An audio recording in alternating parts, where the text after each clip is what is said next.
It's Tuesday, innit?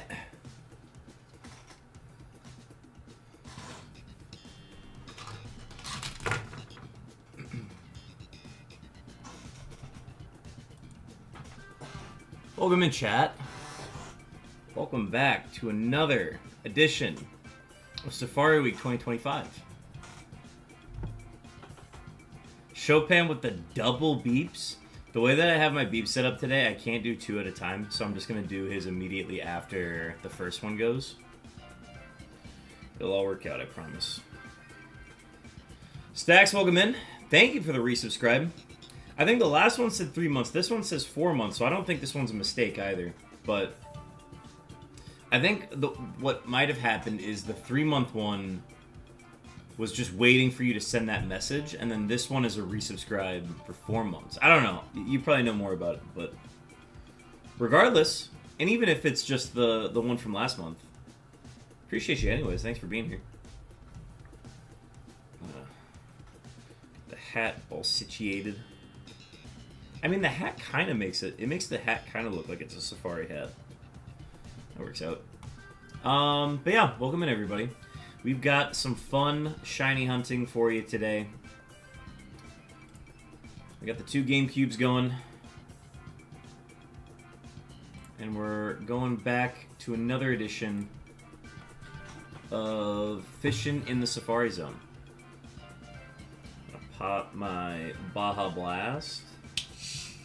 Since I think that was the mistake we made yesterday when we were shiny hunting, is that we weren't drinking Baja Blast, and that's why we didn't find a shiny. Today, though, we have Baja Blast, so therefore we will find a shiny. That's how the math works. That's boy math. Alright, getting the counters ready here. Let's do a quick test. Quick test of the counters. Yeah, those look to be operational.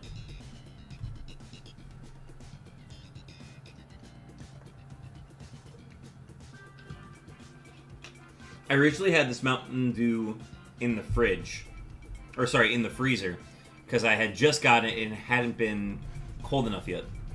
So I put it in the freezer because I'm like, well, I'm just gonna like have this soon anyway, so I'm just gonna have it be as cold as possible. And then I left it in too long, and then it froze. So I was like, all right, well, I definitely can't have this one, but it all works out in the end. It's all honey.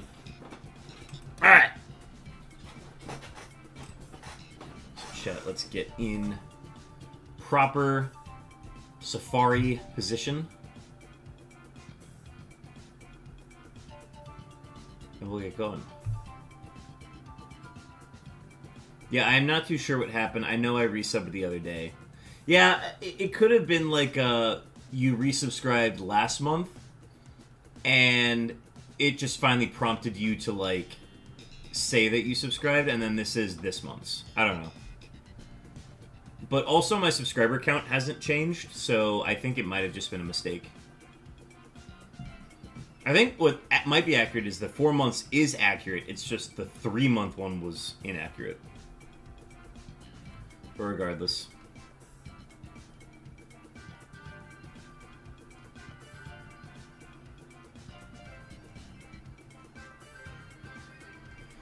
Oh.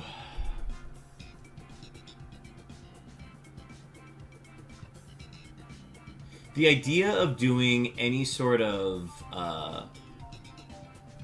like actual like grass safari encounters sounds very tempting, but I am committed to the fishing. We're gonna do that for the rest of the week. I think the only way I would do non-fishing encounters is if we found the Dragonair. Oh, and we have a wild octillery that I need to catch.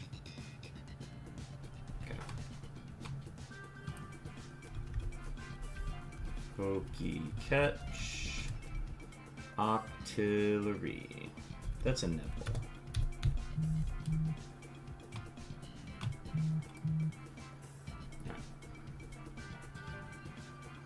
Also, midway through tonight's stream, I'm gonna take a extended long break to. I gotta take a phone call. That's gonna be sometime after 7. So I just want to let people know now that that's eventually going to be happening. I'm going to try to go for as long as I can without taking breaks up until that point. So just wanted to give people a heads up on that. God, it takes me like a hot second to get in rhythm on these. But I think we can find it pretty soon here.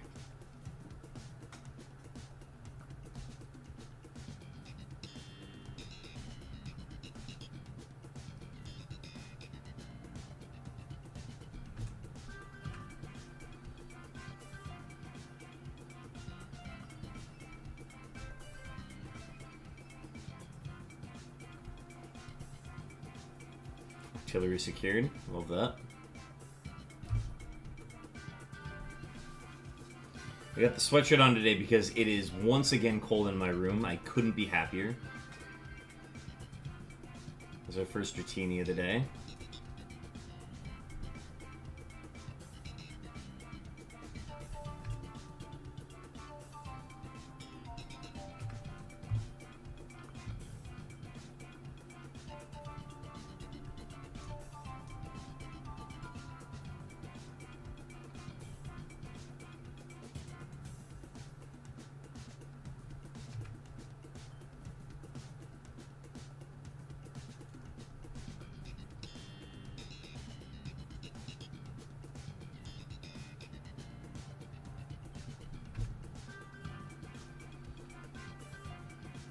Yeah, how is everybody's Tuesday evening? Work days are in session. If you're a teacher, not the case. If you're a student, not the case.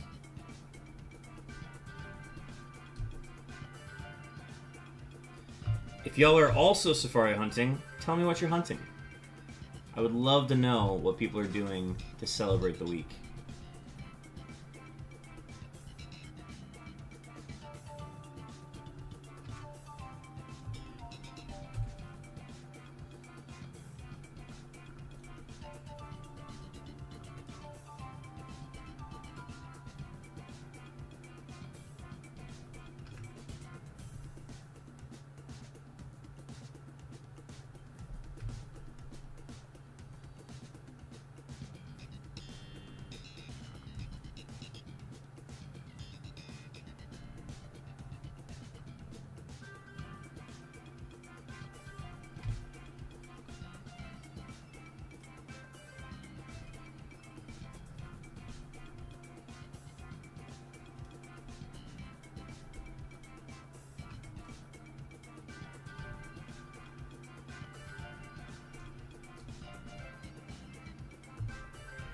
I will say, now that we've been doing this this is our 4th day doing this hunt. This hunt is not as mentally taxing as it was on day 1. Day 1 was literally like, I am forcing my brain to form these neural pathways to make this like hunt actually like doable. Once I took a breather, took like a day off from it, I was 100%, and like it's become so much easier now. So I'm very happy with the process now. It's becoming a lot more natural. It's not quite automatic just yet, but we've made so much progress on like ease of hunt since the beginning. So I'm very happy about that. The only game I would be able to hunt on would be Brilliant Diamond, but I much prefer Gen 3 Safari Zone. Gotcha. I really like this Safari Zone. It embodies the spirit of like a safari savanna more than any other safari zone that has existed. And honestly, I think that's a good thing. I think that if every safari zone looked like this savanna landscape, we would all just be judging the same thing. I like that the Great Marsh is like its own thing. I like that it has its own like swampy identity to it, you know? And that even goes for like the Ruby and Sapphire one too. I feel like that one's a lot more rocky, gravelly. There's a lot of different biomes in it, so it tries to achieve that aspect of it. I don't know too much about the Heart Gold and Soul Silver one, mainly just because I didn't really unlock a lot of it through my playthroughs. So I think that one is able to create a lot more special safari encounters. And I think that's very cool because I would love to embody. I would like to like take part in that safari aspect for a lot of different cool Pokemons that I would never think of as like safari Pokemon. However, I think because of that, the safari in Heart Gold and Soul Silver kind of loses its like aesthetic identity, if that makes sense. But I still like it. I just have never been one to get into it.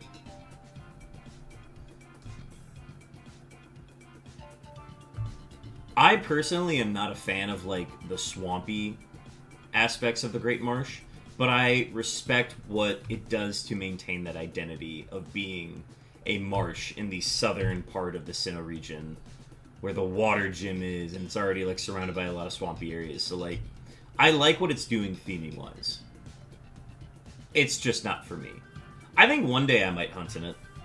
It's just not right now. There are encounters that I would much prefer to find in FireRed and LeafGreen first before I hunt there.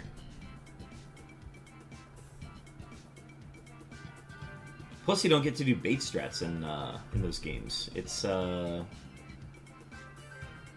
can't remember what the mechanic is. I think it's just like go nearer. Oh no, wait, that's Ruby, Sapphire, and Emerald. No, they've got something that they use. Maybe it is rock and bait. I don't know. It doesn't work the same way that the baits glitch in Gen 3, though. But, I mean, that just means it's a fixed format. It's a fixed way of doing it.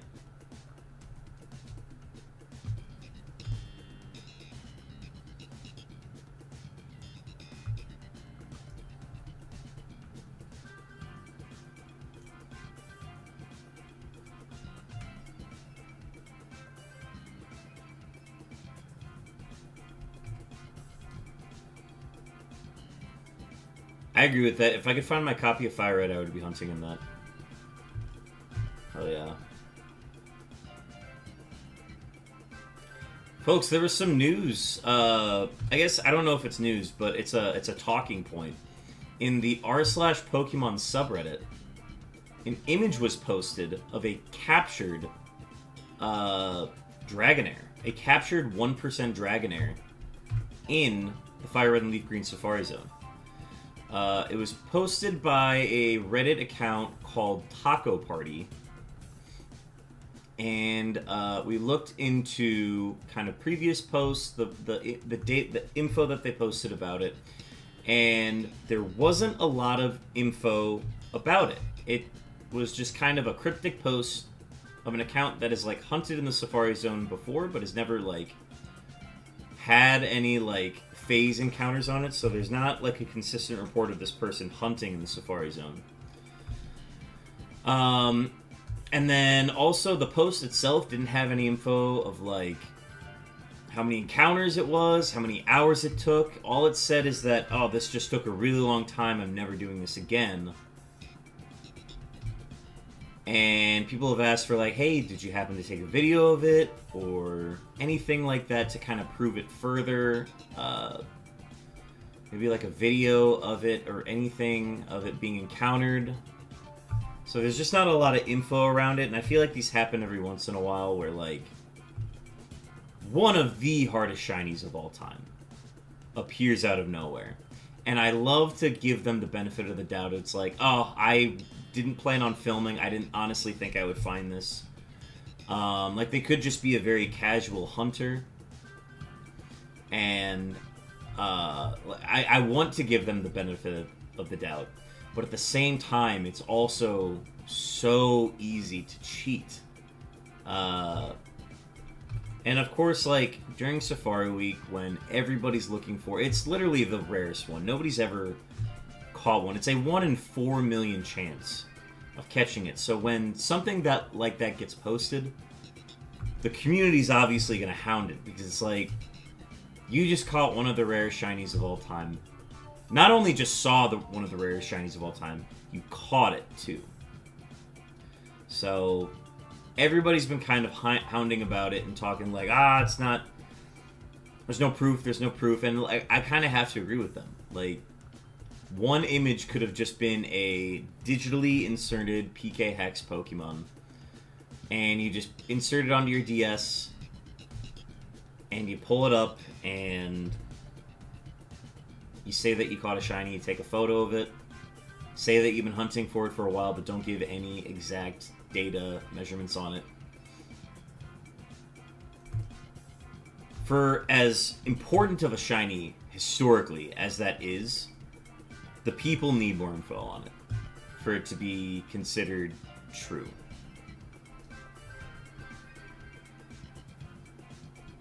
Like, I saw it when I was at work last night, and I was kind of like, I don't know, I was looking for more info on it, and just the casualty of how, the casualness of it being posted was just like, yeah, I just got this 1% Dragonair. This was a super long hunt, I'm never doing this again. Just on the r/Pokemon, with like 500 upvotes, and I'm just like, honestly, it just put me in a bad mood, because I'm like, I would love for this to have been, like, something this person has been hunting for a really long time. Like, they've put hundreds and thousands of phases into it or something along those lines. And it turned... And instead it was just kind of this casual post. And it made me angry. To just see something that, like, myself, Wretched, many other streamers are taking part in and trying to do. Just be so casually posted about on the subreddit. I don't know, it rubbed me the wrong way, and I hope that, like, this is just, like, a casual fan who was, like, starting hunt this and got super lucky, but also just wasn't filming, wasn't planning on making a big deal about this hunt. Was just hunting in the Safari Zone. And I just, it doesn't feel like that's the case. So...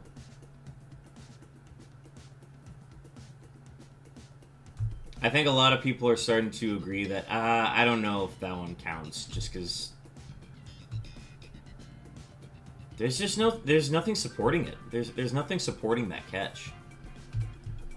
People need a lot more, like, proof, authenticity for that. Like, that's why I love streaming this, is because, like, we can get that live reaction of that 1 in 4 million chance to, like, see and catch it, you know?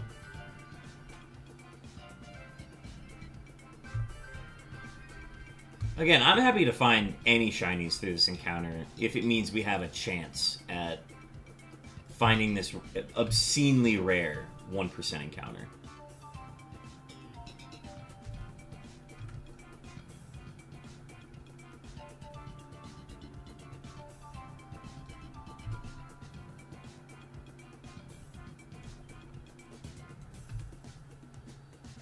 Yeah, it's wild.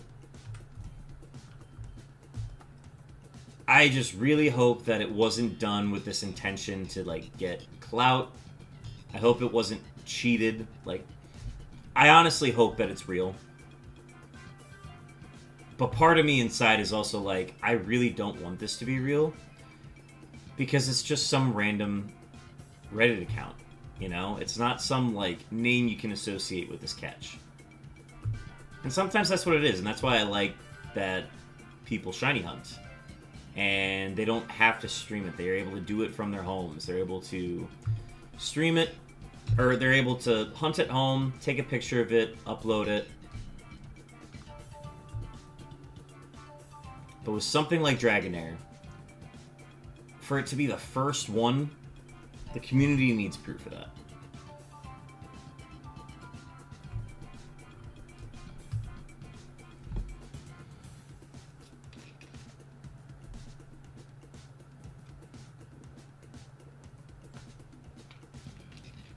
Yeah, Wretched was streaming last night. He's still looking for his first encounter, for his first shiny of the week. He's doing the same method as us, by the way. He is hunting for the 1% Dragonair as well, so he's doing the exact same encounters that we're doing. He's doing it on one system and not keeping track of encounters. I am doing it on 2 and keeping track. He more so keeps track of the hours spent hunting it, which I think is... It's kind of like how you measure fish, where, like, you could either measure it by the length, or you can measure it by the weight. Both are valid ways to measure fish. It's just they're different metrics.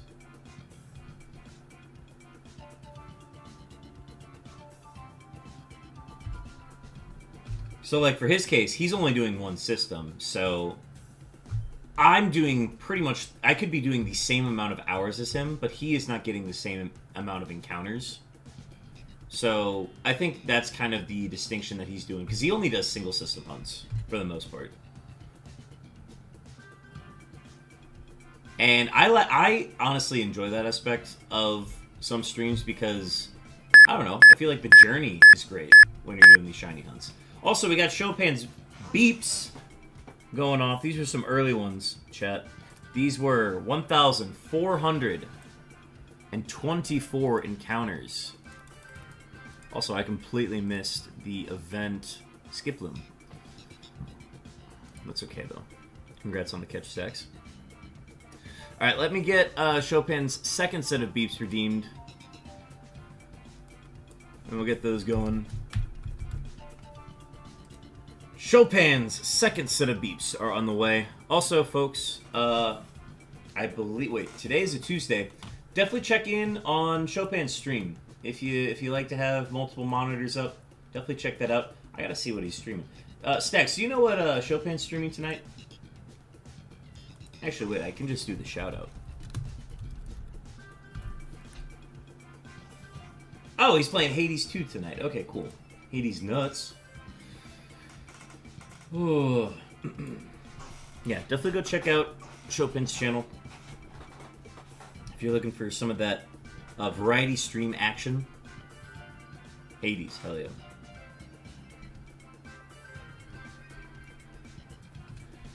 Yeah, he's been playing Baldur's Gate on Mondays, insert game on Tuesdays. It's either Minecraft or something like Hades.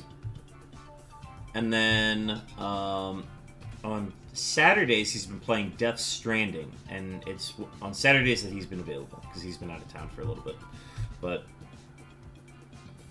yeah, Death Stranding. I actually just saw a clip of Death Stranding the other day, and I am shocked at what is in that game. I saw this obscenely weird fight scene, where I was just like, alright, I guess that's the game. But yeah, that's Chopin's Saturday stream, so check that out if you're interested.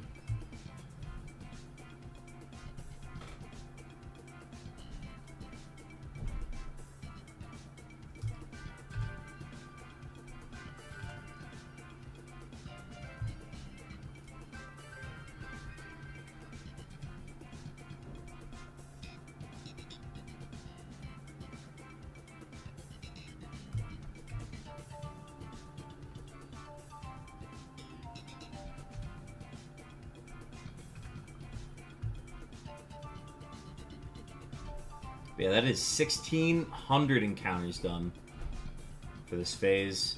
We're coming up on our first phase number of 1,792. We will pass that. Unless we somehow find a shiny before then, but...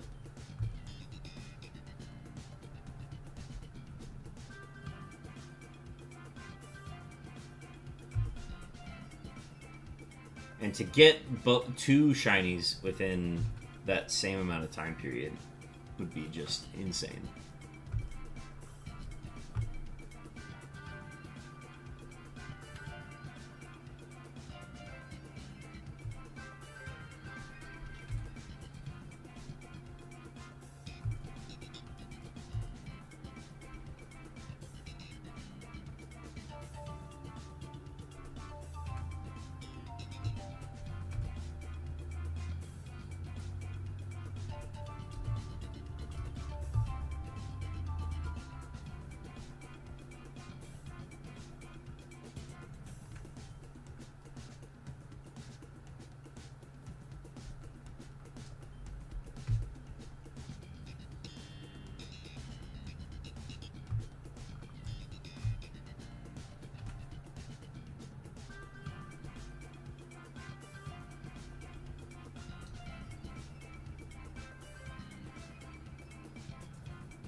Oh, I forgot to loop it. Ugh.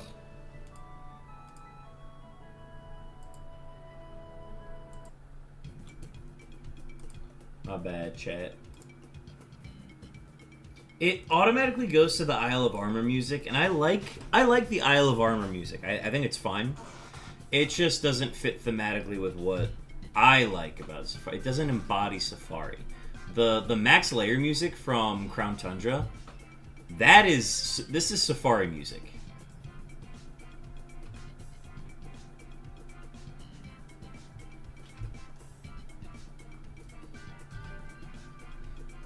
I thought about, since we're like fishing, we could do like sea shanties, but I'm worried that those are going to be copyright hit, so I'm not doing sea shanties. Actually, wait, sea shanties are not copyrighted. Oh wait, hang on. If I can find some copyright-free sea shanties, oh, we're so rocking those. We gotta rock them today because we're doing Wii Shop Wednesday tomorrow.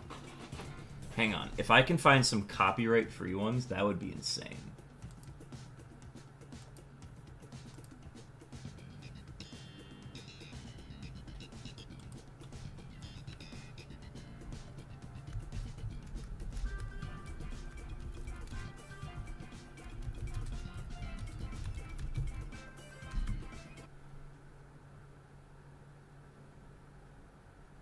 Royalty-free sea shanties.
Okay, this is the intro video.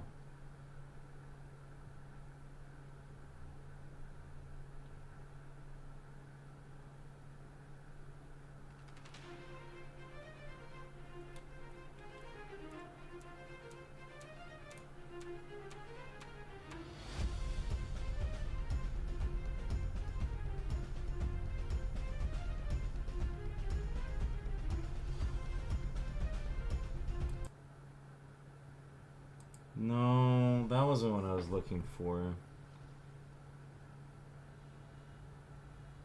Pirate Tavern Ambiance. We can do that.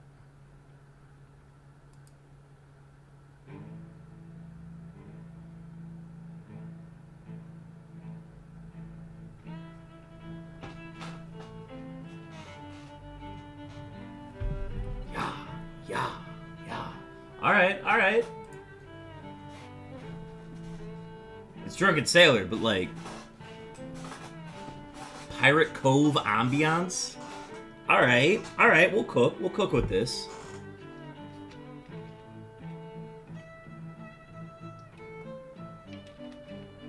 I'm definitely not braving the sea like I am here. I'm just kind of floating on the water, but... We're fishing. I don't care.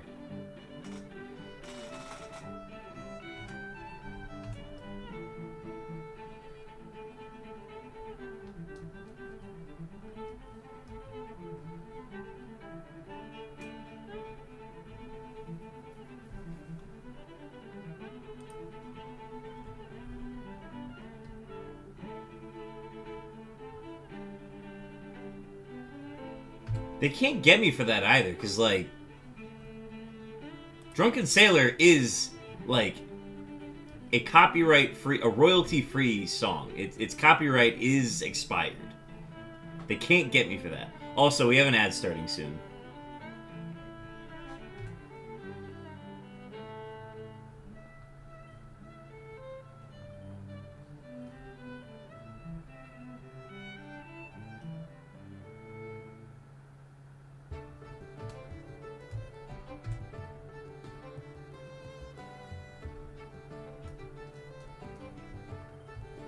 I'm trying to get that Assassin's Creed 4 Black Flag vibe, and this is scratching that part of my brain right now.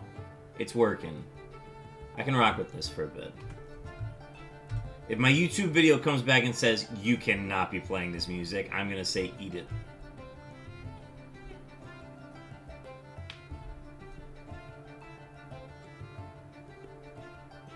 But also, like, Twitch is pretty relaxed, so I think we'll be fine.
Getting some nice flute action? Okay.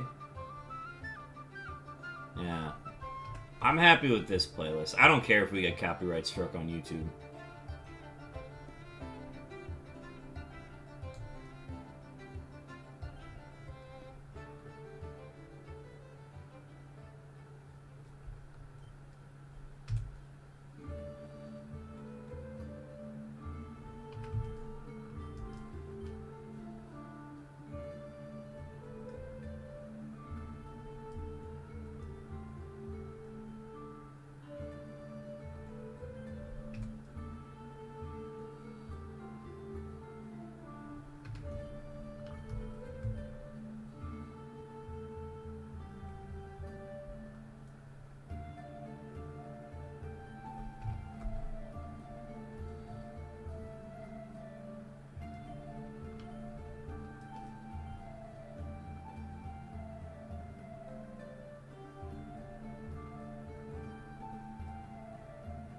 We got a wild Machop.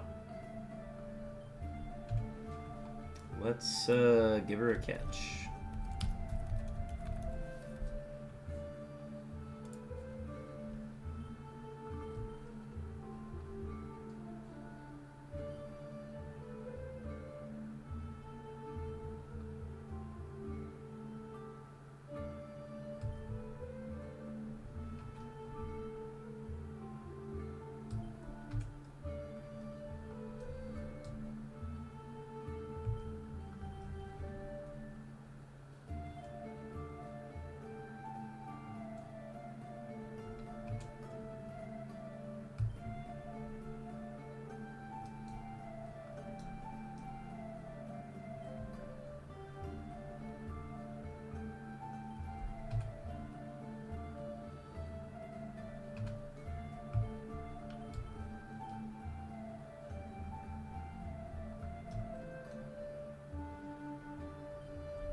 Machop secured on a basic Pokecatch.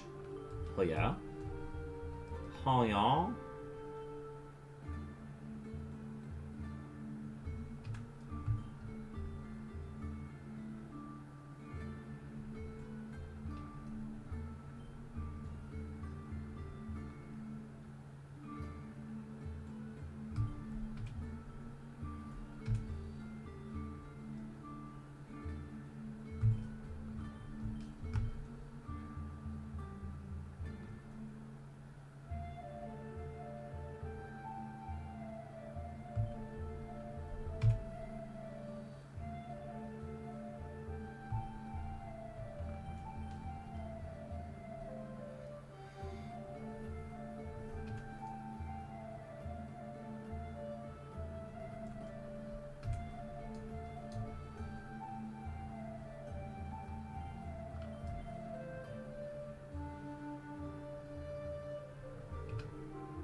Who is that?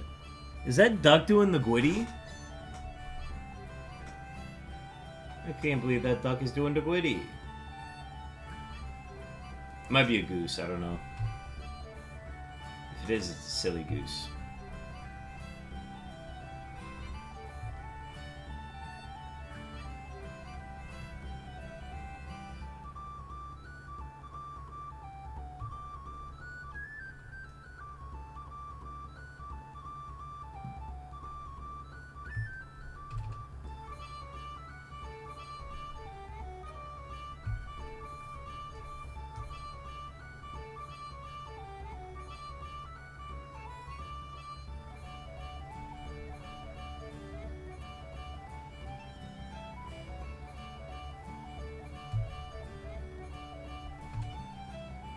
It's the Gritty Goose. I'm glad that it has a title.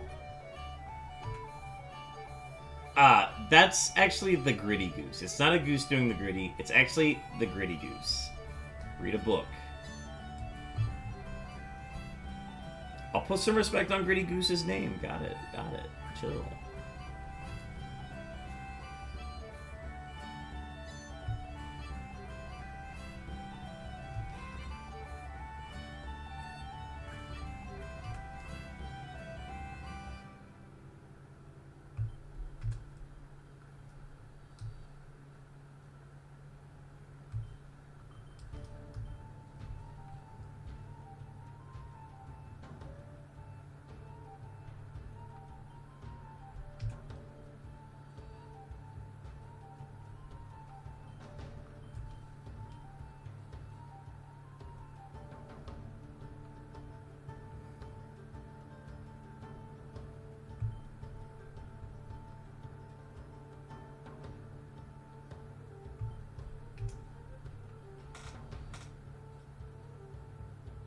One of Twitch Hype Train emotes. Ah, got you.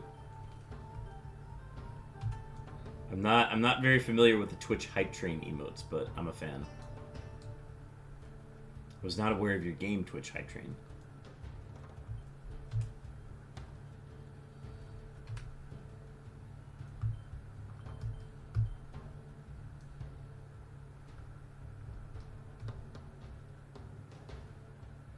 Makes me wonder, like, on top of having the breakdancing bear tick, should I have a gritty bear tick?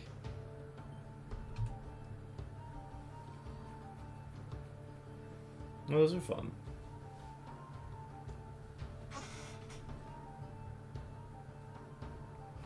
I've seen the penguin clapping one. I like that one.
A gritty bear tick would be cool. I would just have to, like, figure out... Oh, God, the animation of those are going to be so difficult. But I'm willing to learn. It's just so many frames that need to be drawn to make it look, like, good.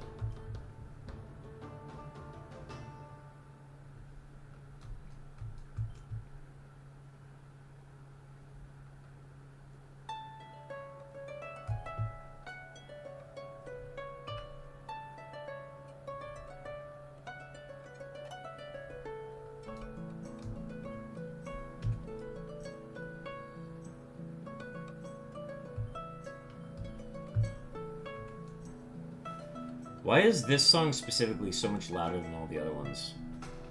I hate when playlists do that.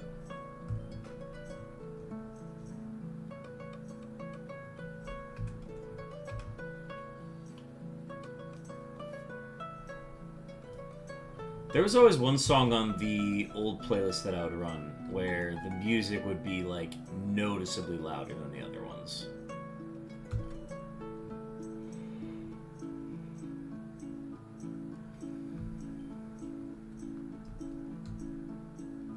Wild Swallow.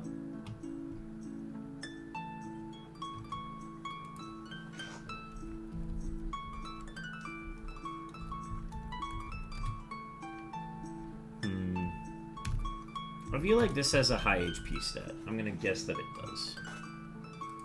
If it doesn't, fuck me.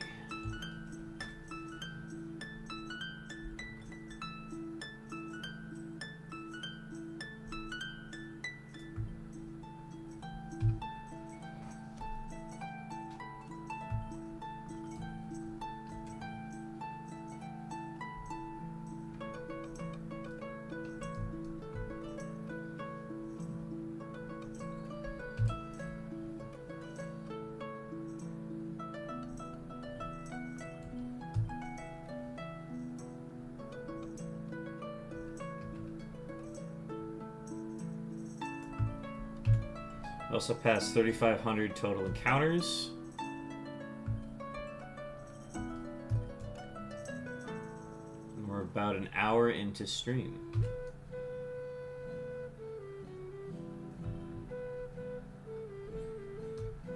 Swalot secured. So I was right. Swalot does have a high HP stat.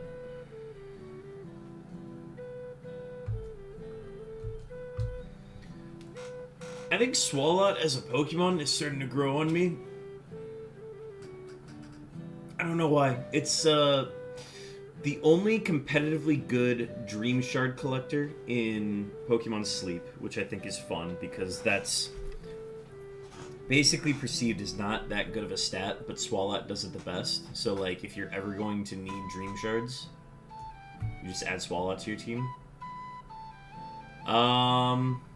What else? I don't know. I think it's just It's got Liquid Ooze as an ability, which I learned, so that's like a fun little thing that it can do. If anybody's like trying to run the Giga Drain, like Draining Kiss strat where they just sweep with that, they can't.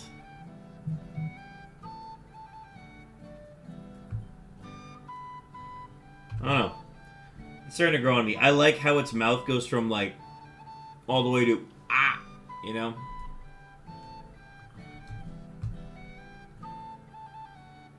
It's a fun Pokemon.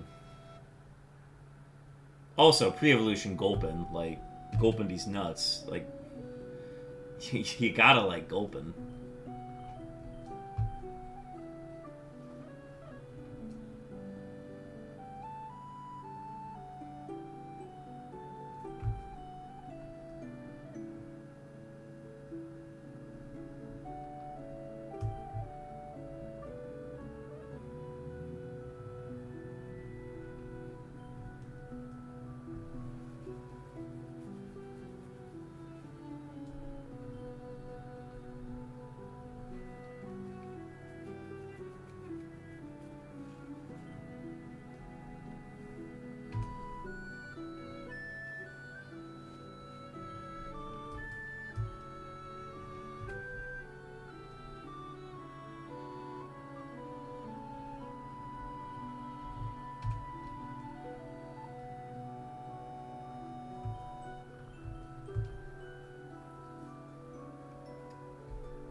$17.38.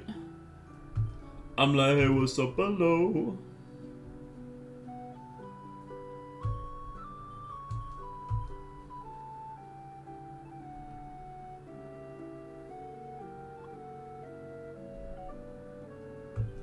We don't get to hit that number very often these days. 1738 isn't divisible by 6, so we never get to see it during the unknown hunt anymore. But, like, wait, hang on, let me think. No, we never got to see it during the 4 system hunt stage of the Unknown Home, when we were only using 4 systems, because 38's also not divisible by 4. Damn. Yeah, we don't get to see that number very often. We'll celebrate it this week.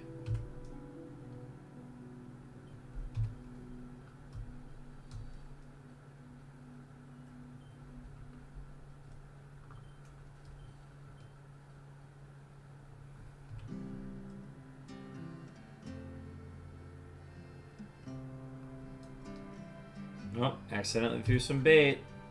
And it fled. Why would it? That's actually the second time I've accidentally thrown bait at a Goldeen and it's fled. The whole point of the bait is that it doesn't flee. We're getting out all the bad ones. That's what we're doing. Getting all the bad Goldeens out of the way. So that when we get a shiny, it won't leave.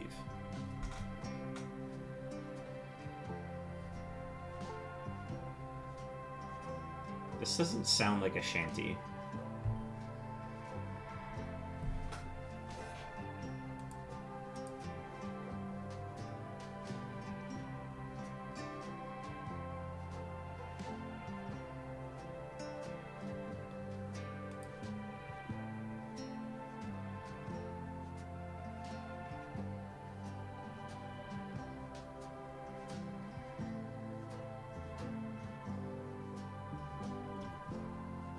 Alright. Anyways, we continue. Oh, I should have gotten a sip before we kept going.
Okay, so we started the day at 1,500 encounters. I think the goal today is to go super long so that we can actually hit another 1,500 encounters. Because we're capable of doing 1,500 in a single day.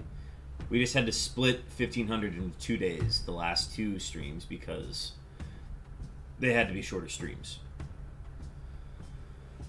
But I think if we hit a good pace today, we'll be able to do some electric work.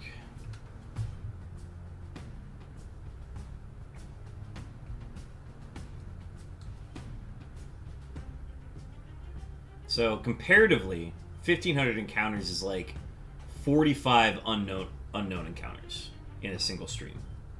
That's kind of what we're going for. And because of that, the stream is going to be longer. Like, we're looking at a 6+ hour stream tonight, which I'm very excited for.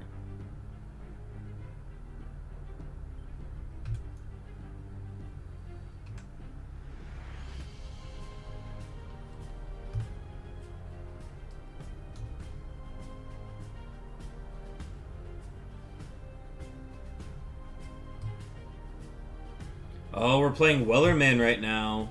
Everybody loves a good Wellerman.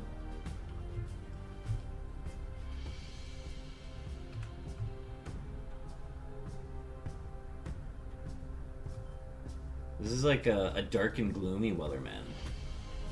The Wellerman come to bring us sugar and tea, and from one day when the tonguing is done, we'll take our leave and go. This is like if the Wellerman were the main character in a Pirates of the Caribbean movie.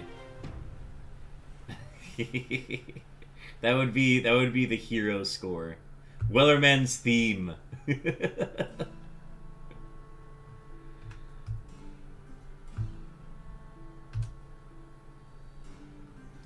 It's weird because I didn't know about Wellerman until sea shanties became a big thing on TikTok and Instagram Reels.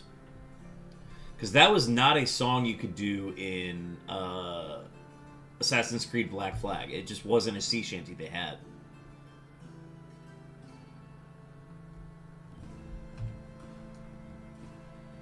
So I learned about that one, and I'm like, oh, well, this must be a really popular one that I've never heard of before.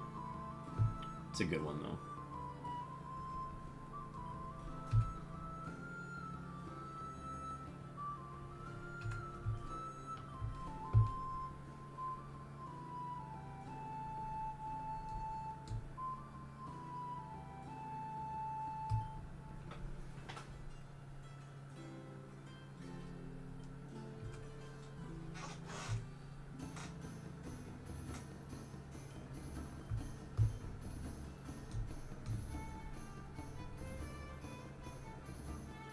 Carbkaiser, welcome in.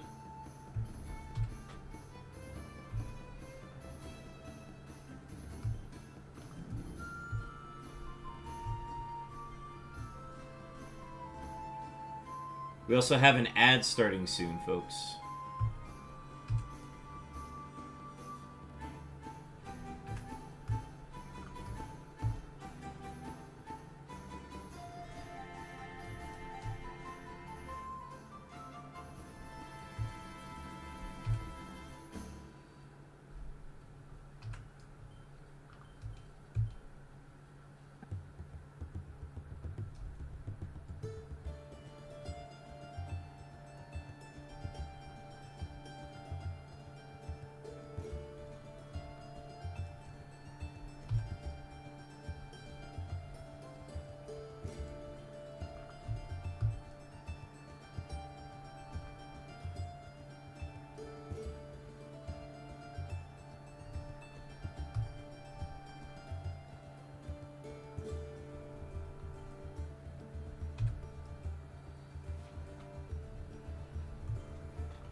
Ooh, double Dratini.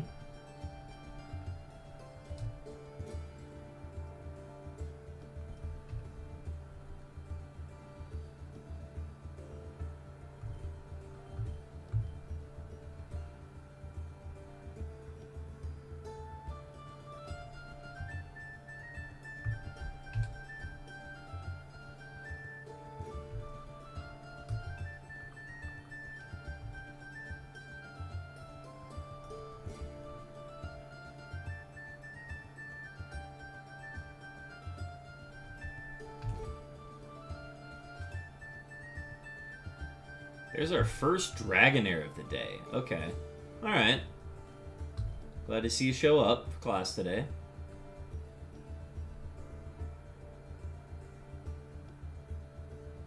It definitely always finds a way to even out, because yesterday we found 3 in, like, our first 100.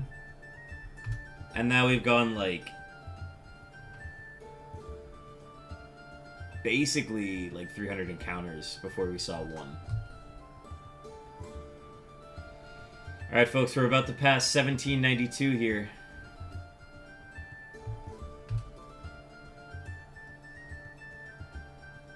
After this, it's going to be our longest safari phase.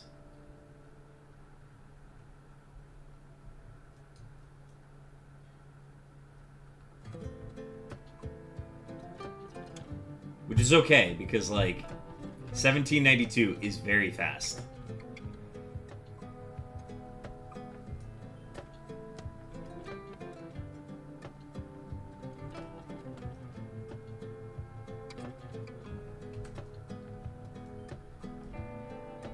Alright, it is going to... The next phase is going to be longer. But by how much? That will be determined. We also have a wild Gothita.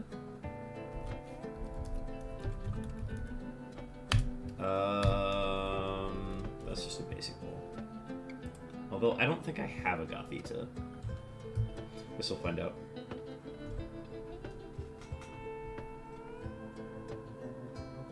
This is like a cowboy pirate song. Anytime you throw on like a twangy guitar, I'm like, oh, that's a cowboy song.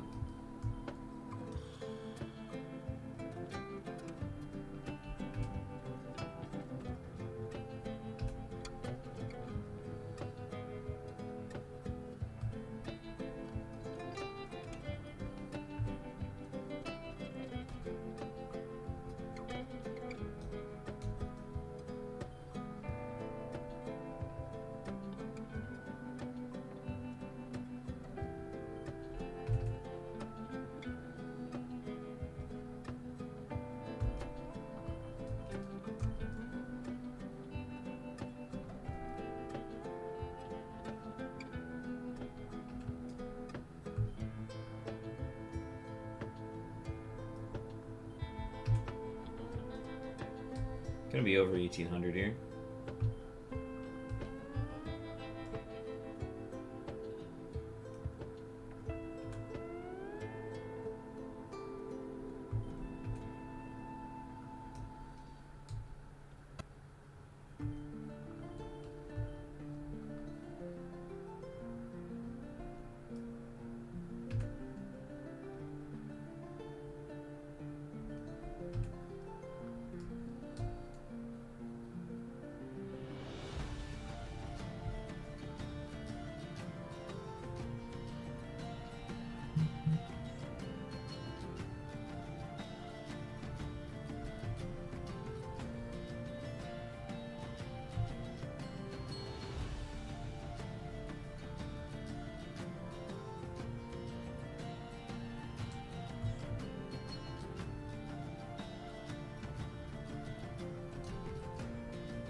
Key change.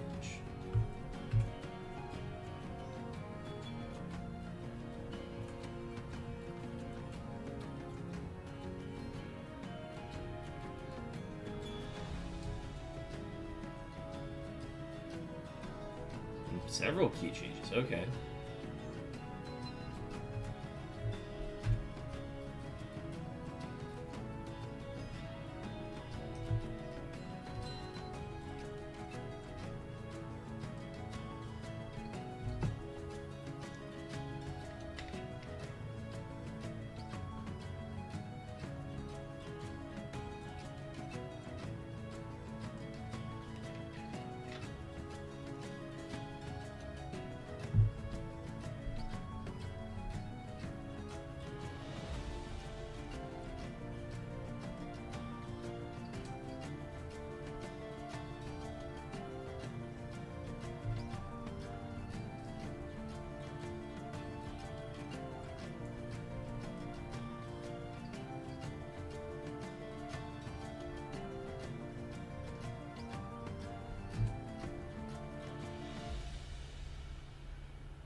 Best viewers on stream, boo.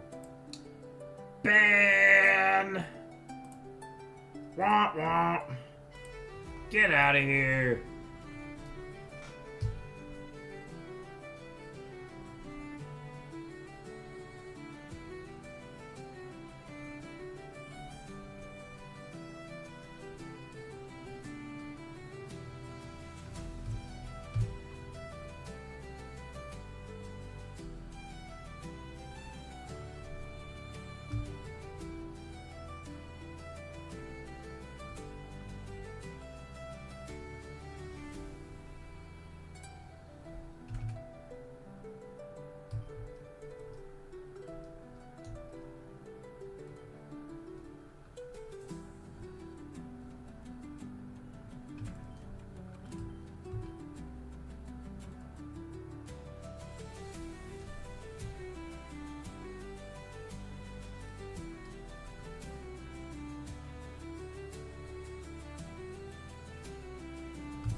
What's good, brother? Hope the hunt's going well. Tim Allen, welcome in.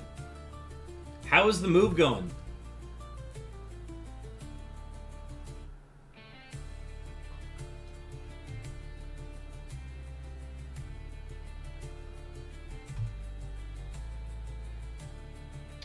We're just cruising along on this hunt tonight. We started at 15:08. We've logged about 300 so far in about an hour 18. Oh, so we're doing pretty good. Finally finished up with my move. Got like 2 more boxes to unpack tomorrow. Okay, so like the fact that you have only 2 boxes left to unpack is already sweet. I remember taking forever to, like, I had boxes sitting in my room and like in my vicinity that stayed as boxes for like months. Because I'm like, I just don't need to take anything out of here, or like I don't care to take anything out of here.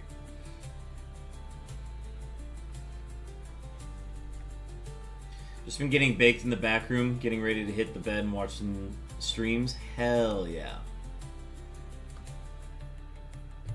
Well, we're rocking right now. Chopin15 is live right now, playing some Hades 2. And then everybody's Safari streaming right now. It's pretty great.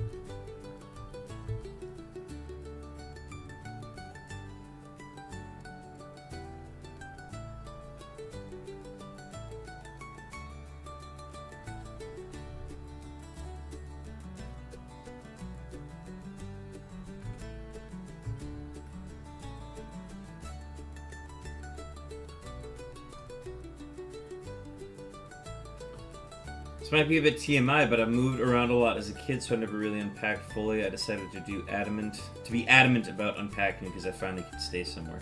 Hell yeah, that's a good reason. Feels like I'm actually finally putting roots down.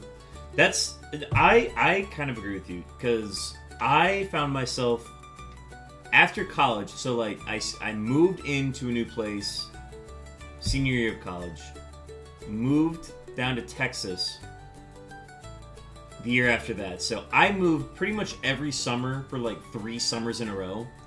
And since I moved summer of 2022, I have not moved since. And I have definitely done the same. I've kind of put roots down for a bit, which means the next time I move, it's gonna be a lot. I don't plan on moving anytime soon, but I know when I do move, there's gonna be a lot to pack. Just because the longer you stay somewhere, the more stuff you acquire, and the more like dispersed everything gets. So I absolutely feel that.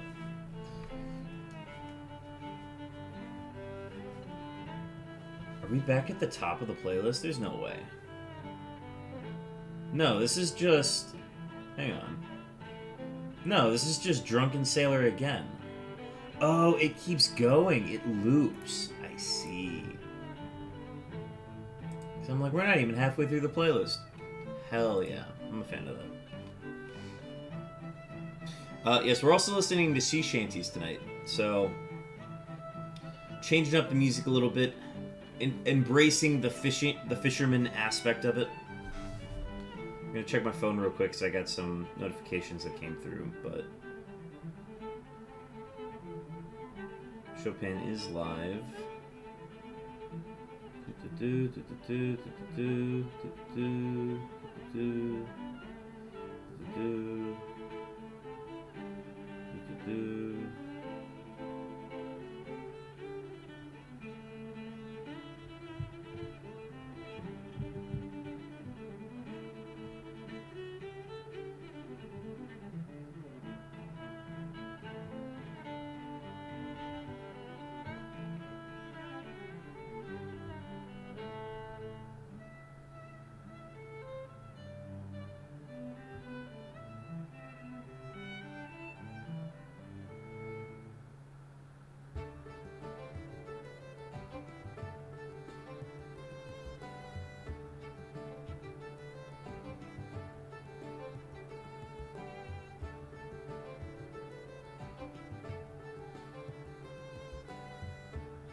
I feel on that this is my first time moving out of my mother's, and I got rid of a lot of stuff I wasn't attached to / was given for no reason. Only took what I need. Like, felt like a detox once I got started. I did that with like a bunch of clothes that were in my drawers, like shirts that I have not worn in a really long time. Not only just because they've shrunk from the wash or they just no longer fit, but like I was never wearing those, and I was never going out of my way to wear them anymore, and they were just in the bottom of my drawer, getting that like bottom of drawer smell, you know what I mean? So I went through and took all of those out that I'm like, I no longer need these shirts. I no longer want to look at these. Let's get them out of here. And now they're just sitting out in the hallway because I still have to take them to Goodwill. But yeah, no, I get that. We also have a wild event spinnerack. So we're going to throw a feather ball because that is a very light Pokemon.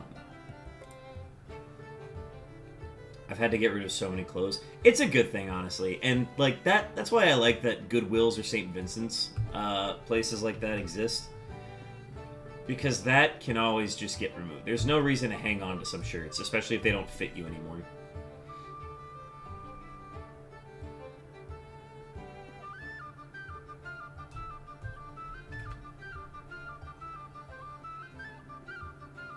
Yeah, if anything had holes, I would like try to keep it because I'm like, oh, these are just like paint clothes or these are like garage clothes, you know?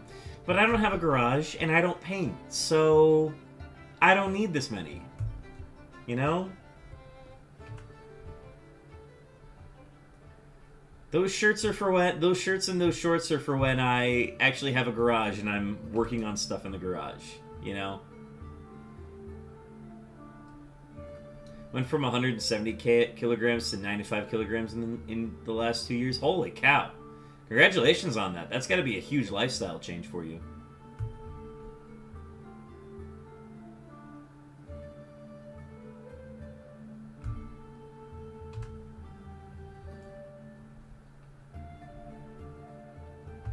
Secured.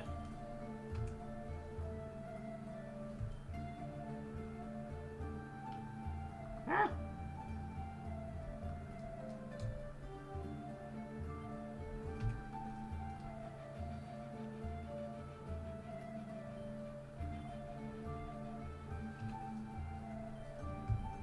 I'm getting kind of out of loop here. I gotta get locked in again. It's been weird for sure. I've been overweight all my life. I'm kind of getting to the opposite, where like I've been active playing sports my entire life, and now that I am not like actively doing that, I'm retaining a lot more weight, which means I just need to like find ways to be more active or just like get on a good gym schedule, because that is currently not the case. I've always found that I am motivated when I have somebody telling me what to do for gym, like for working out. And now that I don't like have the money to pay for a gym instructor or like a fitness instructor.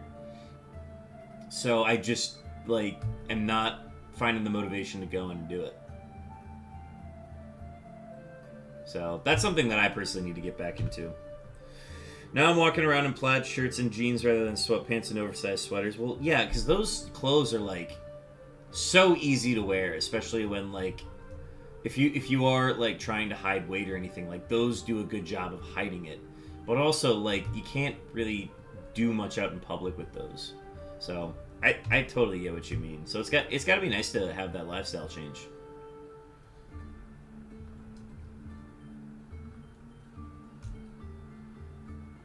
That's valid. I mostly focused on eating and flexibility training. Flexibility is huge. It's way more important than you would ever think. Because it also, like, prepares you to do any, like, heavy weightlifting and things like that. It's also just good for you, too. Like, I would love to get into some sort of, like, yoga or Pilates. Pilates is way harder, but I would love to get into some form of that, because that by itself is such a workout that, like, if I were doing that if I was doing like a hot yoga, I would be drenched by the end of it. Still can't do a split, but I can sit on my knees longer than 20 seconds. Honestly, I can't do that. Like, I'm not able to do that very easily. I think that's what I have to get into. I gotta get back into, like, some sort of flexibility training. Because I've found it impossible to sit in those positions for too long.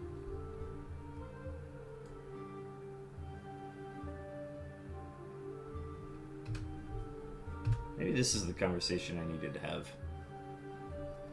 It's like, oh. Because I've never thought about it, but the fact that I, like, can't sit on my knees for that long has never, like, it's never, like, been debilitating, but it's bothered me.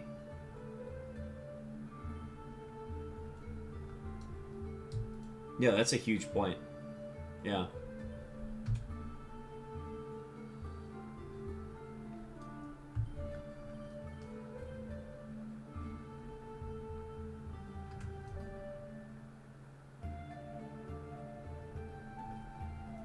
Okay, so the other talking point is we've only seen one Dragonair so far tonight in nearly 400 encounters.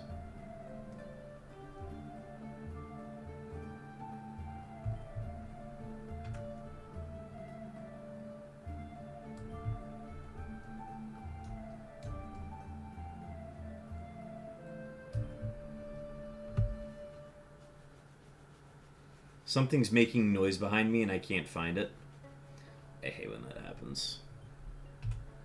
It's always something that's like I don't expect either. I'm like, that can make noise?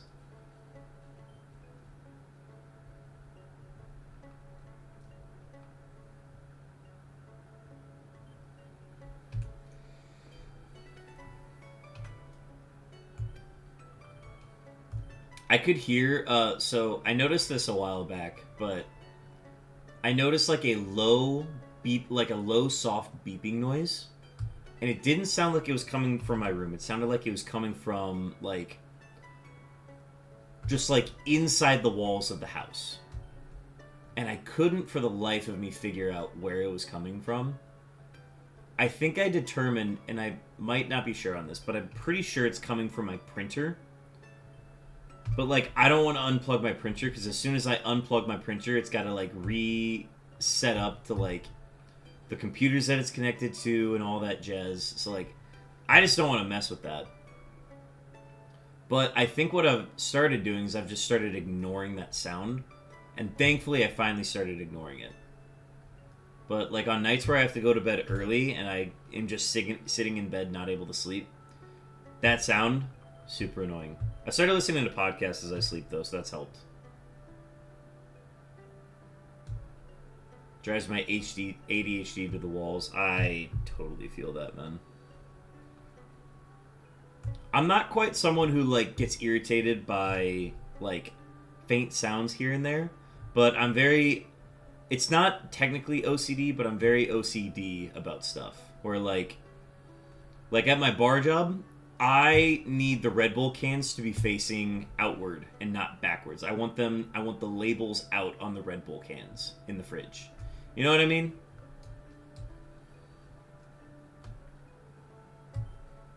When I put, like, the liquor bottles on the rack, I need the labels to be facing out. I like to keep my fan on while sleeping. Yeah, ceiling fan or even like a box fan does wonders for sleeping. And I'm not even like a big white noise guy. It's just sometimes I would rather like multitask. I want to get into something. I need something to be like going on as I'm like distracting myself from falling asleep. It might also just be to like stop from thinking. Because if I start, like, thinking about stuff while I'm falling asleep, then, like, I'll think of something that is like, oh, wait, I'm not sure, I need to check my phone about this. And then I'm on my phone, and that's that much longer I'm going without falling asleep. So if I have something that I'm listening to while I'm trying to sleep, then it's something that I'm not having to think about.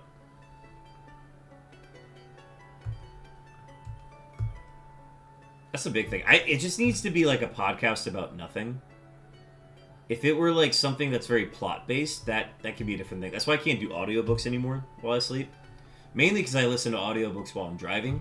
And if I do both, then I actually get tired while I'm driving, and that's a no-go. Can't do that. What I really enjoy watching while going to sleep is How It's Made or some restoration videos. I love metal woodworking and find the tool sounds oddly calming. Hell yeah, I like that. The restoration ones I really like. I just like watching them. The sounds are great too. I don't know if I could just listen to those though. The podcast that I listen to right now is the Smoshcast one, or Smoshmouth. That one is great because they have a guest on every once in a while. I think they always have guests on. But it's, alright, this person's obviously going to be on to promote something, but we're also just going to throw in like, alright, we're also going to do this for the podcast. It's not going to be like it's Monday, so we're doing this. It's like they record these so far out in advance. I also like the personalities on it. Shane and Amanda are like two of my favorite cast members currently. So, I enjoy them talking. And also, the topic is also, like, about nothing. So I enjoy that aspect of it.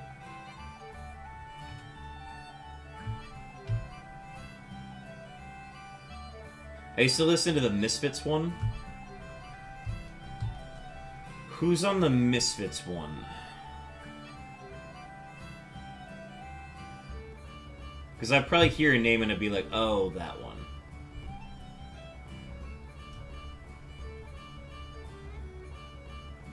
Also, we're about to hit 3,700 encounters.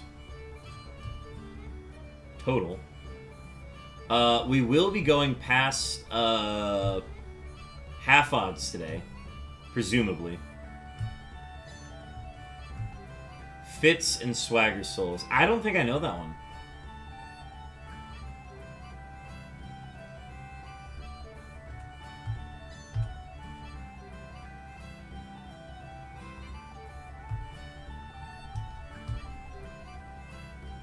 But yeah, I could put on a podcast about mostly anything, and it would do the job. There are rarely any podcasts that I would listen to. There are rarely any podcasts that I listen to for the content of it. It's more so that I just like the personalities that are on there, and they could talk about anything.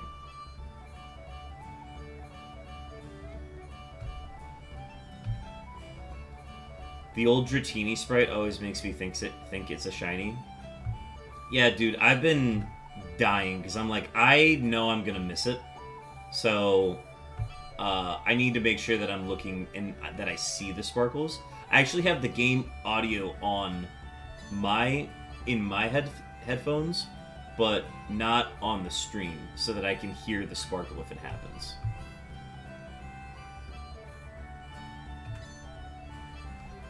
.404 error found. Yeah, you got yourself a palindrome roll. Congratulations on that.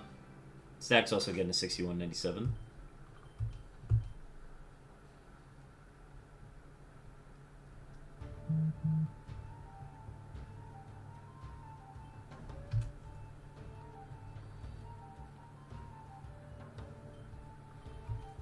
For those who have recently joined, I am... Oh, we are on an ad break. For those who have recently joined, I will be stepping away at sometime after 7 to take a phone call. After that, though...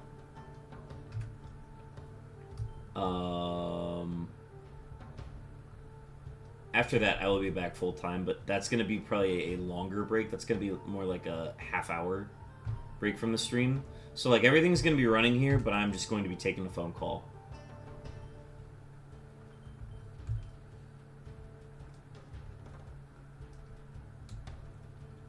I shall be the first to get the legendary 6969. Somebody got close on it. I think somebody got a 6966, but no 6969. Oh, sub roll. I know some channels give you an extra roll if you're a sub. That might be Absol, I think. Absol might have that.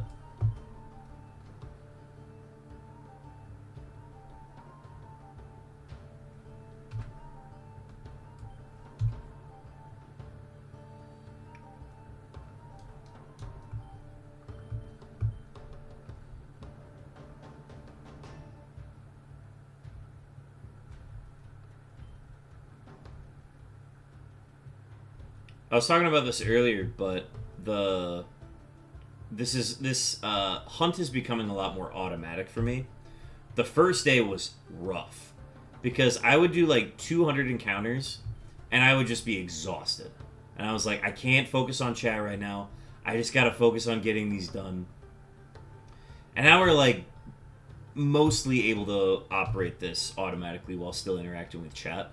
I think I just had to form those neural pathways to like actually be able to do this hunt without getting flustered or distracted. So let's see, we got a event Hound Hour that is a night ball because it's a dark type. Looks like you need some more Pokeballs, Tim Allen. You can scroll down and purchase some more in the About section where the plugin is located.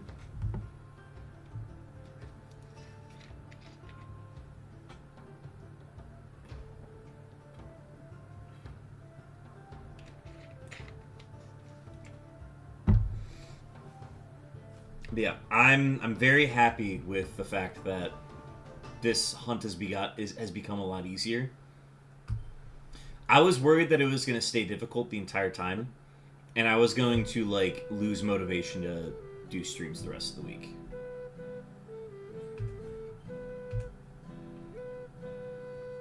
So I'm glad that has not happened.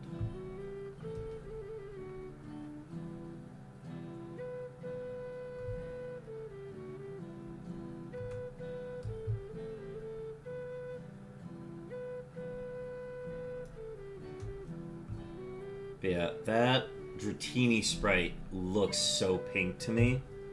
And I have to keep reminding myself, no, it's blue. You're gonna notice when it's pink. And I'm like, will I?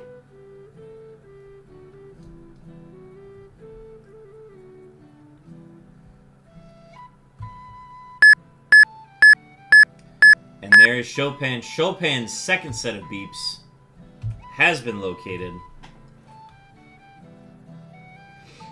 Let's see, that was 4,494 seconds on those beeps. Chopin.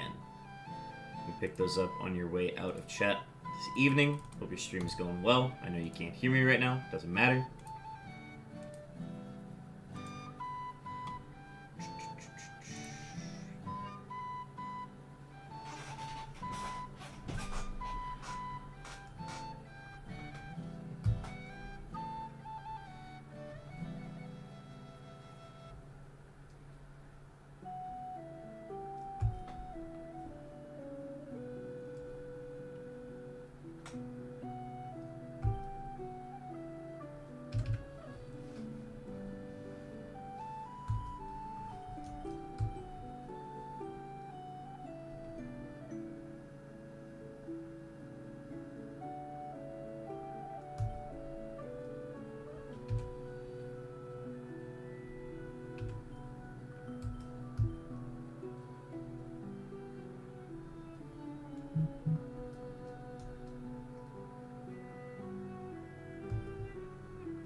There's our second Dragonair. It's a level 32, so it's above the evolution level.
Porzingis dealt to the Hawks.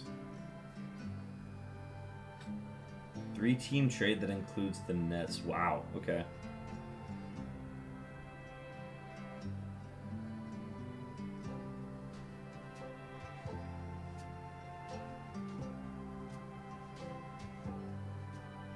Lynx are also playing tonight.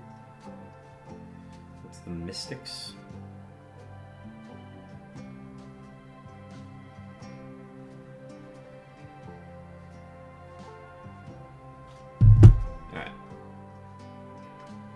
I completely zoned out, not gonna lie. I had to... Roommate was asking a question, so I needed to answer it back real quick.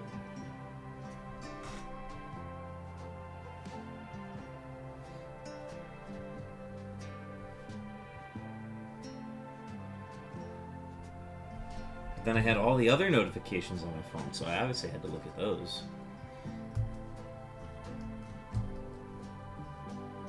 Tim Allen, thank you for the hydrate.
Can't wait to drop into my bed soon. My shrimp back yearns for it. Yeah, I am actually going to be up for a little bit tonight. This is going to be a longer stream. And we're going to go like the full 6 hours tonight. Maybe a little longer, we'll see. I do need to eat dinner at some point, so I might do that. But I don't know. It's probably just going to be a late dinner tonight. I think I'm okay with that. Which means I do need to get rice cooking at some point. Close to 2 a.m. here. Oh, man. I forgot that you're on European time.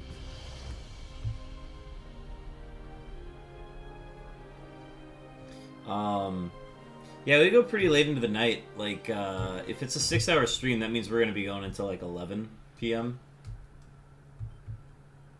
I'm just hoping we can get 15 encounters. And if we do 1,500 encounters, I will be happy. Sending that German luck.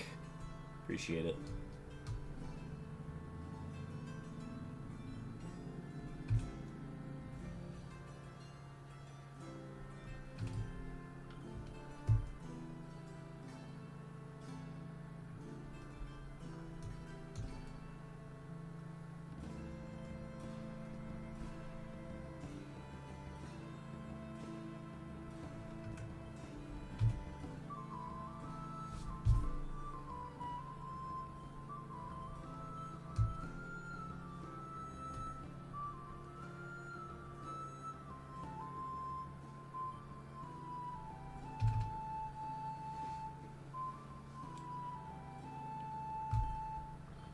%, Psyduck.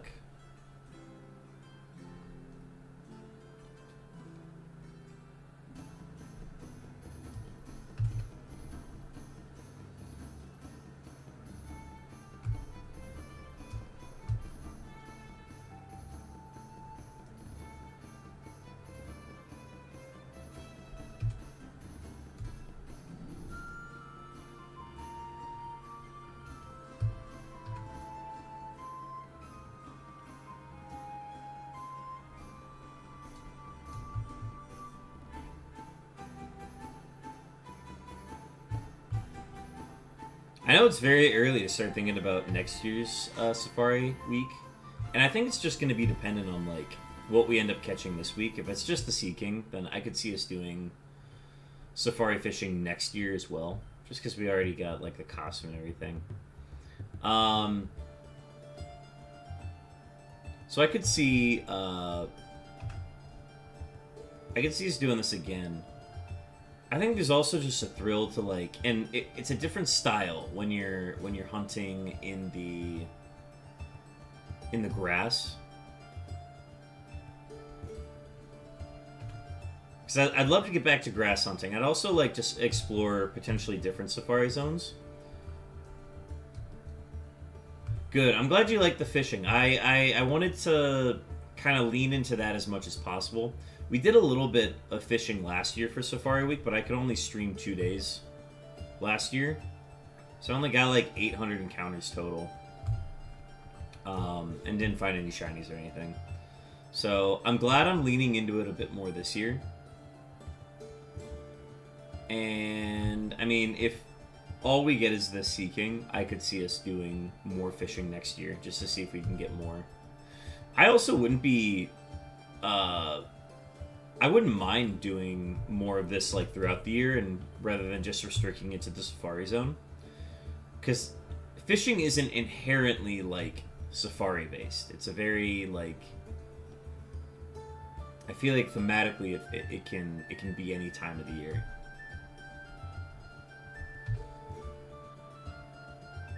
I feel like we can find some fishing-based holidays to make excuses to do some fishing hunting. Because, like, while I have this double GameCube set up, I might as well take advantage of it.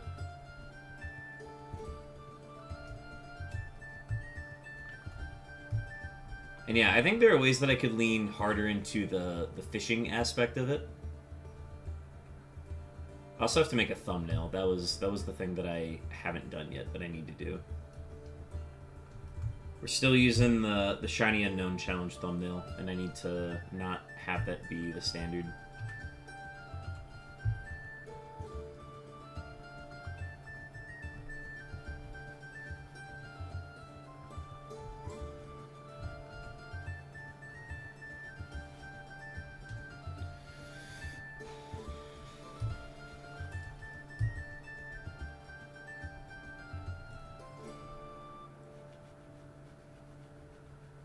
I think if we got a Dratini, like if we caught a Dratini from this, I would consider doing other hunts.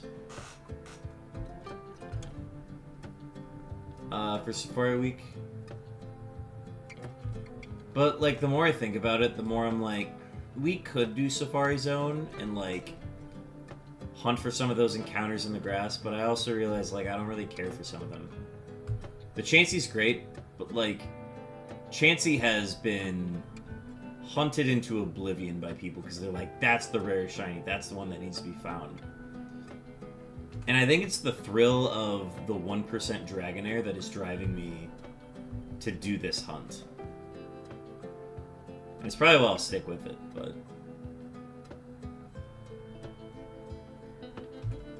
Wild Druddigan?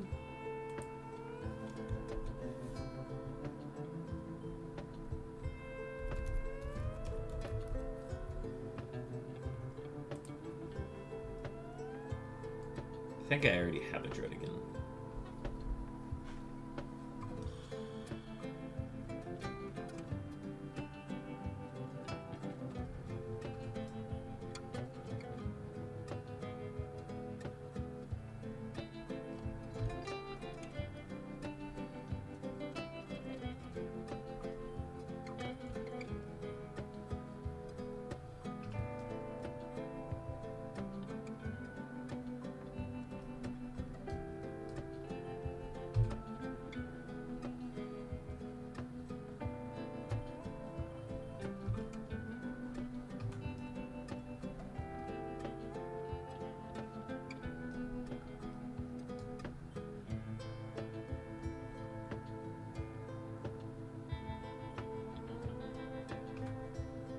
Not gonna lie, I haven't been in the Safari Zone in years. I'd have to look up the spawns. The spawns are fun. I like that every area in the grass has different spawn rates. So, like, yeah, there's one area that has Shiny Chansey at, like, 1%. But then there's also an area where you can get it at, like, 4%, you know? The only one that you can't get... The only one that, like, stays at a 1% encounter rate, I believe, is Tauros. I think it's Tauros and Kangaskhan that are the only ones that, like, remain at 4%. Or at 1%, sorry. You can only get them in, like, one area each. And they're both 1%.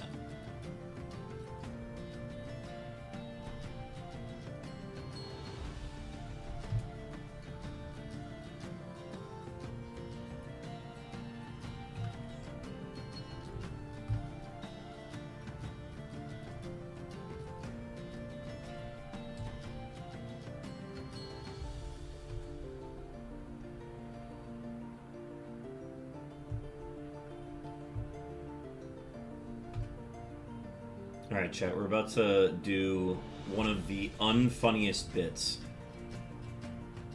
Oh, wait. There we go. We're about to do one of the unfunniest bits on this channel. 1998, my favorite year.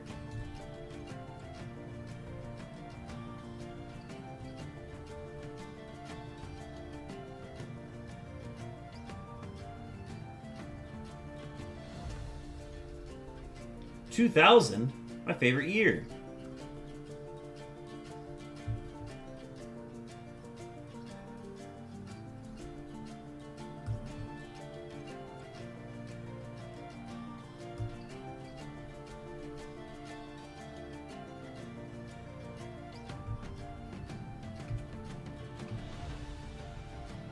(2002) My favorite year. We skipped the 2001 joke. I'm probably for a good reason.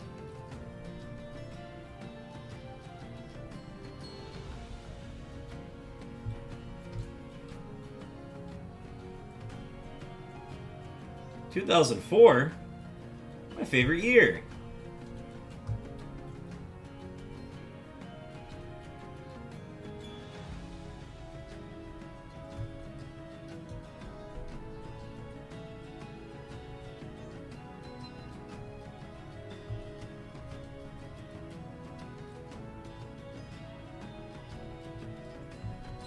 ...2005? My favorite year. See, this one takes a lot longer because we're doing 2 systems instead of 6 systems.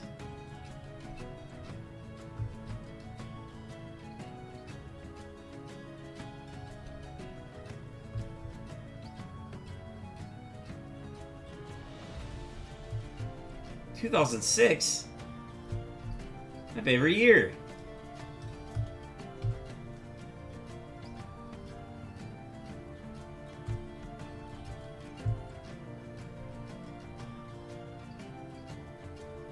...2007? My favorite year. 2009? My favorite year. Dumb. Guys, I've been playing a new co-op game. I haven't been playing. I played it once last night. It's called Peak. I was playing it with my roommates last night. And it is a climbing game. It's like a 3D, like, POV climbing game. And the whole bit is that, like, there are certain... When you're climbing walls, you can't quite reach the top. You only have a certain amount of stamina when you're climbing it. So if you don't have enough stamina, you'll just fall down, sustain fall damage, the whole bit.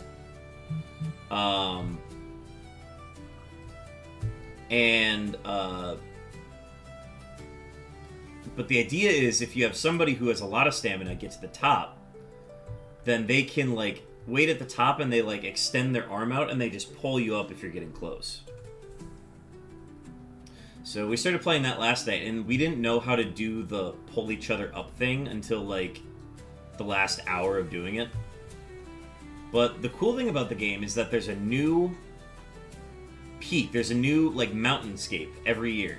Or every, like, 24 hours. There's just a new one that loads in. I was like, that's amazing. I cannot wait to... So we played a little bit last night, and the new map should be in. So we're going to see what the new map is tonight. That's actually going to be on Black's Trax's stream, which is going to be... It's either Black's Trax's stream, or it's going to be on his Coalition stream. I can't remember what their group's called. It's called Loop Creative. They're going to be streaming that tonight. And I'm hoping to, like, hop in for that. If they need people to play that, I'm very excited to play that.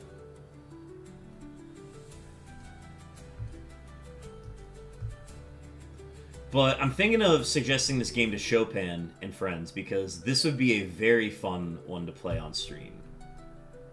Especially since, like, I'm kind of putting the unknowns on hold for like the regular part of the summer. Like, I'll occasionally hunt unknowns during the summer, but I don't plan on doing it as regularly as I was during the spring. So that is a game that I'm probably going to suggest to Chopin to see if he'd be interested in playing it. It's like an $8 game, and when it goes on sale, you can get it for like $4. I'm going to start getting settled in my bed. It's been a pleasure as always. Tim Allen, appreciate you hopping through. Get some sleep. Congrats again on the move. We will be live tomorrow as well. I have... Hang on, let me check.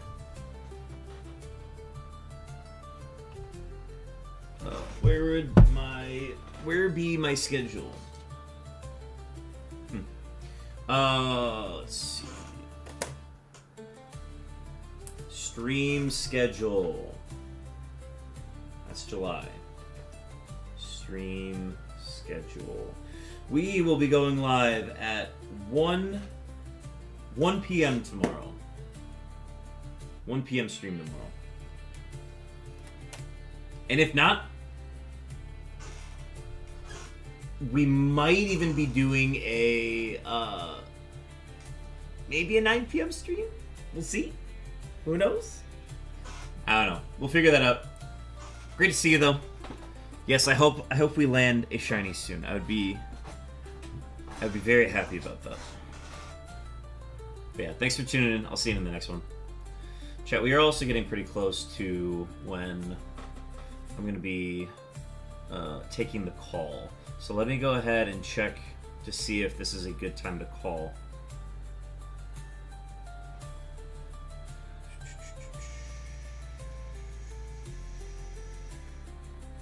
And we might be stepping away here in a sec.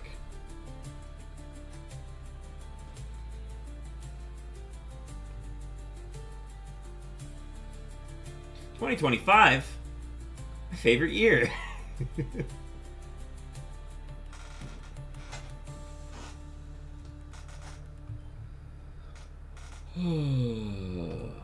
But yeah, 1 p.m. Central tomorrow, Central Time Zone for those in Europe.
We also have an ad starting soon.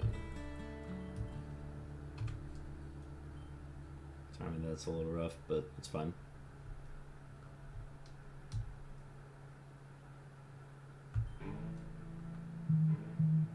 Actually, the timing of that is perfect, because I think I'm good to call. Alright, chat. We're going to get a couple casts here, get some spawns. And then we're going to get our phone call break. Chat, thank you so much. I'm going to be stepping away for 20 to 30 minutes. Just got to take a phone call, and I will be back. We'll continue hunting. So I'm going to leave you with these two Goldings. They're going to watch over stream for us. I'll even add in Jojo. And we'll see y'all in a bit.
Chat. I am back.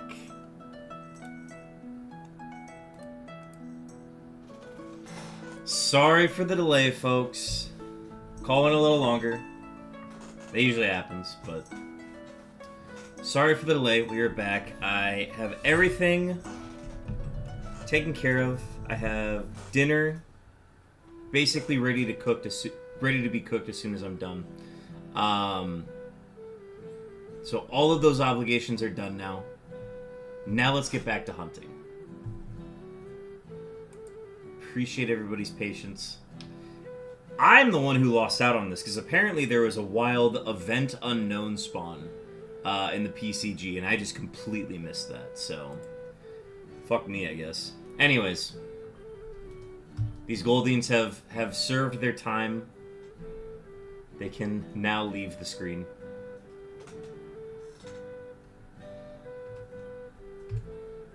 And let's keep it going.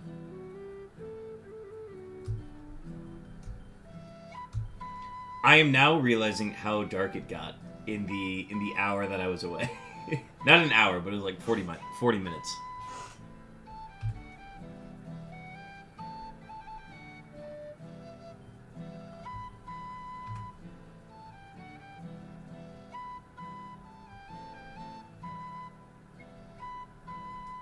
Okay, now it's going to take me a sec to get back into rhythm now, but...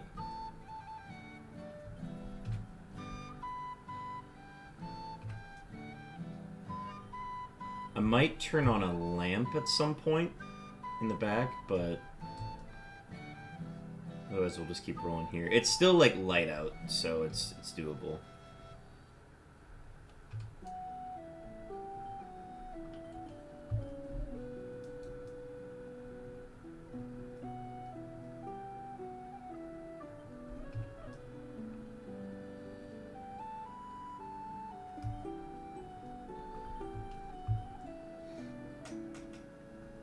We also just passed quarter odds.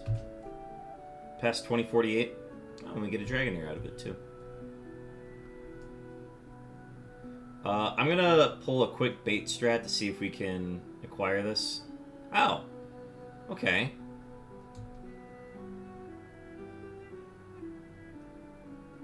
I swear we've had great luck with getting these Dragonairs to stay. We just keep hitting that 45%.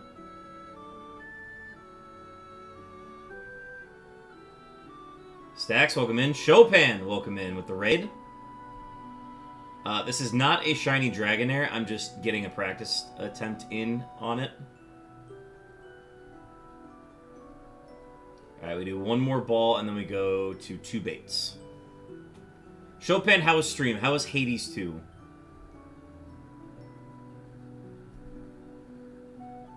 Getting me all excited. Yeah, we're attempting to catch it just to see if we can get, like, the 1% chance of it holding a dragon scale. or Dragon Fang, I can't remember which. But yeah, 3 Safari Balls.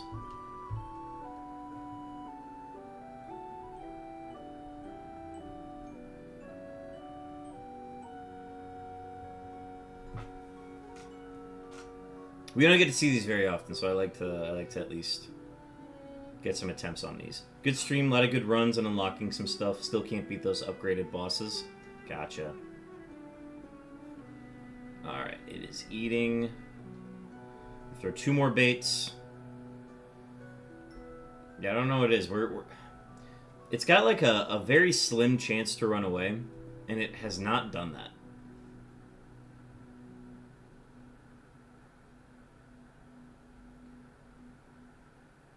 Alright, 2 more balls, then we go back to baits.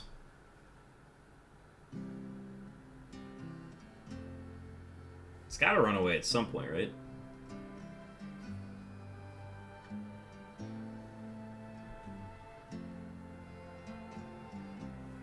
But it's sticking around.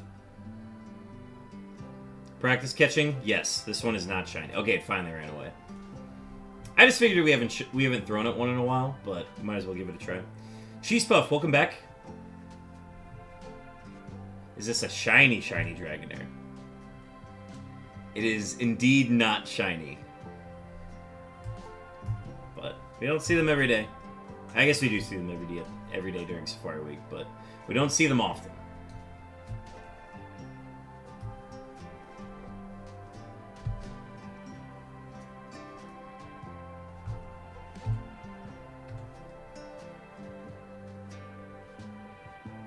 I just got off of like a 45-minute phone call with my mother. And I've just had stream running this entire time. Which actually reminds me I need to start my recording again.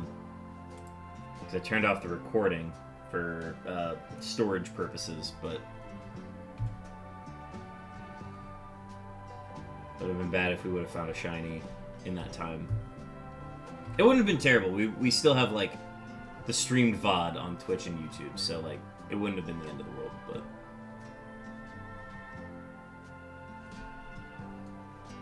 I always like to have a raw recording saved.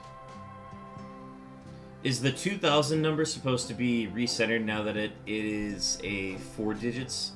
It lost centered because it was a 1 instead of a 2. Now that the 2 is there, it's slightly off center. I've also never been able to figure out how to center that properly, but that's just me. Like, I don't know how to get the ever-changing text to stay grounded.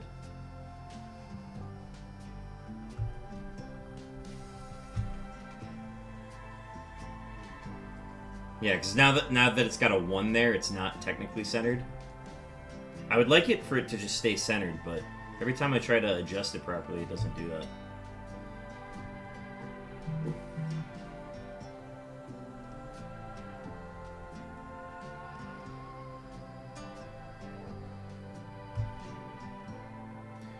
The music tripped me out for a second. Yes, this doesn't sound like a shanty, but this is, here, let me find the link here.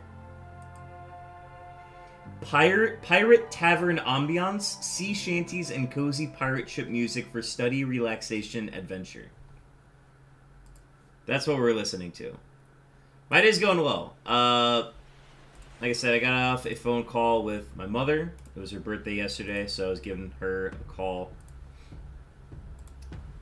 But aside from that, I got some errands run today.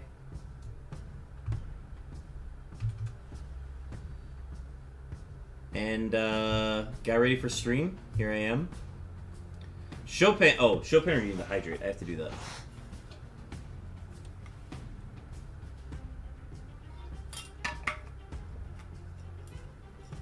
But yeah, now we've got like this very intense version of the Wellerman. I call it like if the Wellerman was like the main character in Pirates of the Caribbean.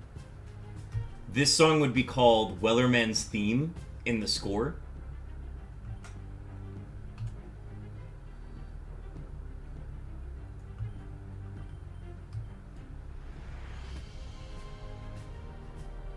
Sugar and tea and rum. One day when the tonguing is done, we'll take our leave and go. But yes, the day's going well. We're getting tons of encounters in. Chopin, I have a suggestion for a co-op game to play.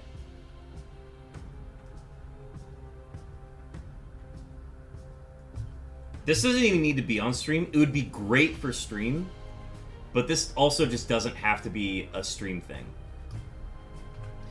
Have you ever heard of Peak?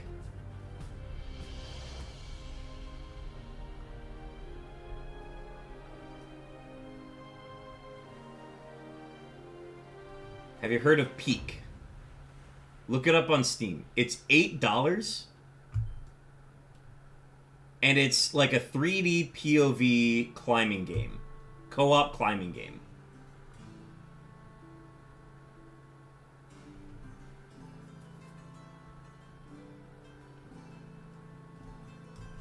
I was playing it last night. My roommates convinced me to get it. Because it's $8, right? That's just gas in the tank, you know?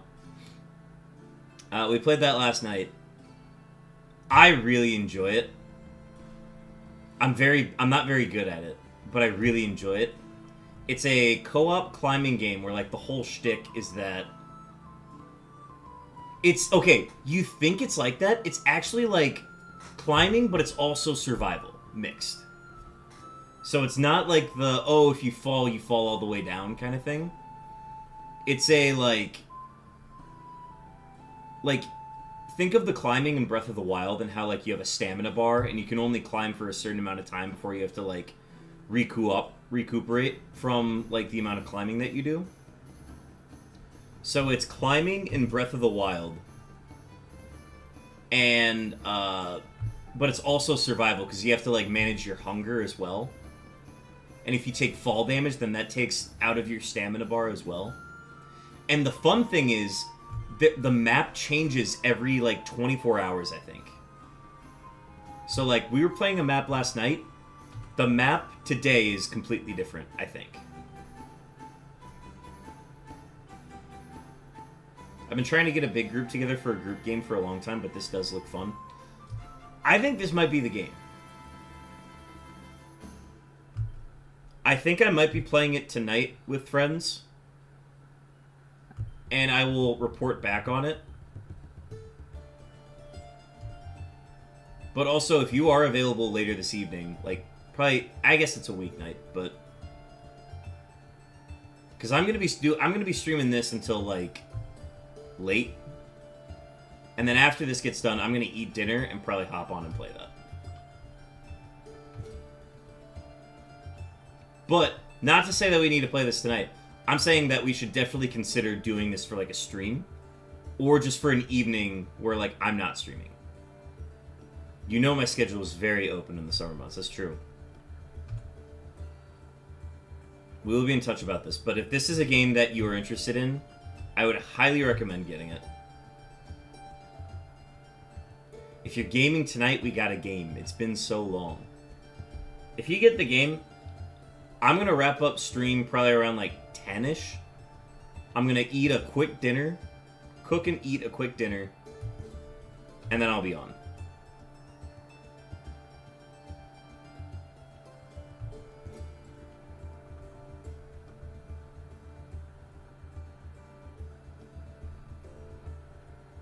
But I think Blackstrax is also going to be streaming this game tonight as well. So he'll be doing that around midnight. That's just because that's the schedule he operates on.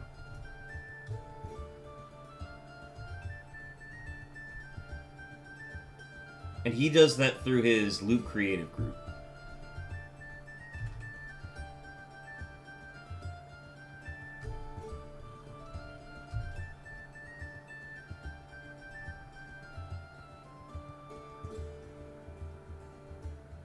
But yeah, this is a keyboard game, which I'm not as familiar as I thought I would be with it. Alright, Pokey Catch, Heavy Ball.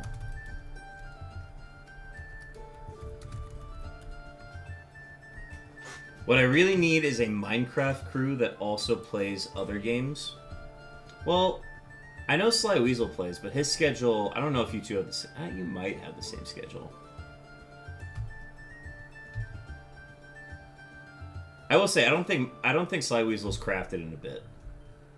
It's also date night, so he'll be arriving like probably a half hour.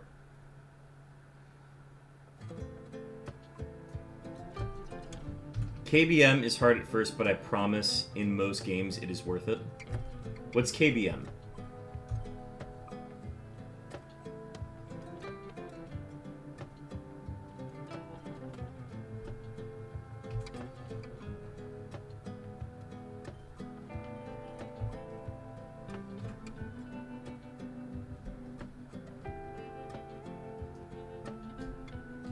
Oh, keyboard and mouse. Got it. It's just something I'm not familiar with. And, like, all of the, like, solo games that I've been playing lately have all been controller-based. So, like, Rocket League, Outer Wilds, I'm trying to think of the other game that I played. Even, like, Stray was controller as well. So, like, a lot of the games that I've been playing on Steam have been keyboard game or not keyboard, controller games. Return to the Obra Dinn was a controller game as well.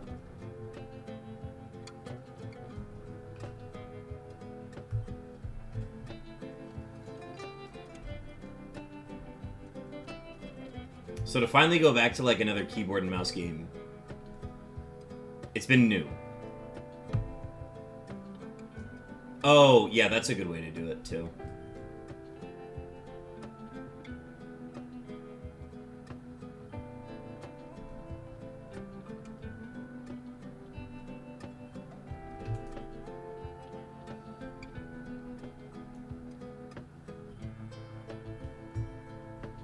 Oh, Sea of Thieves as well? Yeah, that's a good call.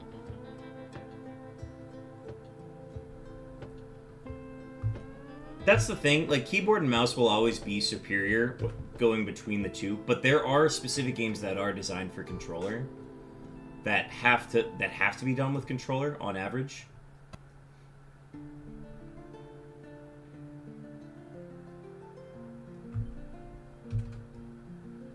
But if a game can go either way, you usually take keyboard and mouse, especially for shooters.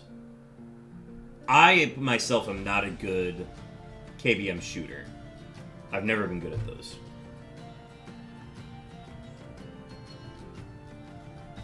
Well, yeah, that's why I like that Rocket League is very controller-based, because it's like, that's something I'm familiar with.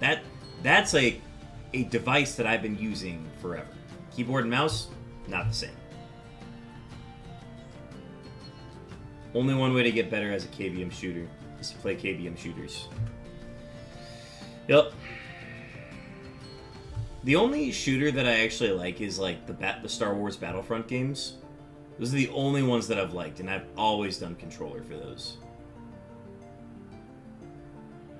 But that's probably the best way to learn.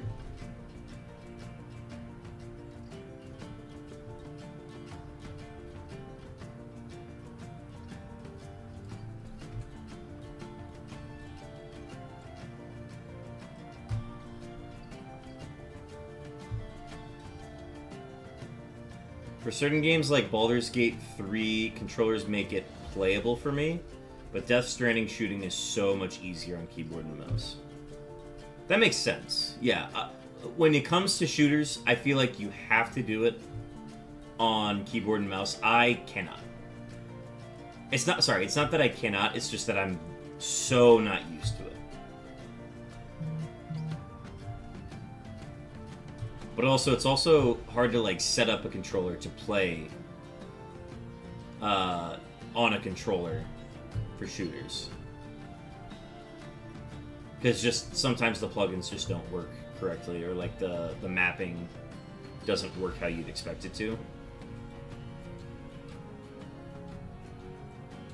I only like controller for racing games. I think that makes sense. Anything that involves like driving a car, I think that makes sense to do it with controller.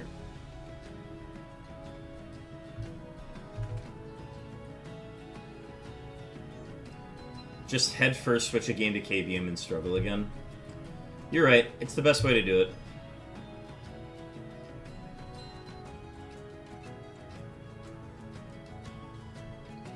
Stax is cooking. Stax is cooing.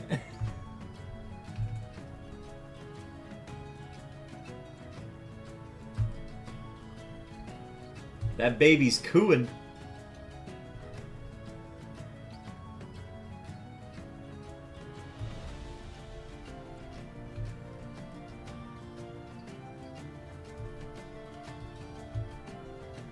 It is hard, but you will get better at WASD and just mouse controlling. Well, I'm fine with WASD is not an issue for me. Like, that movement is not a problem for me. It's adding in the Q, the E, and then the 1 through 4. That's actually the hardest part. And then pinky on the shift button for running is also, like, I'm getting used to that. I would say, like, this Peak game is probably helping the most with keyboard.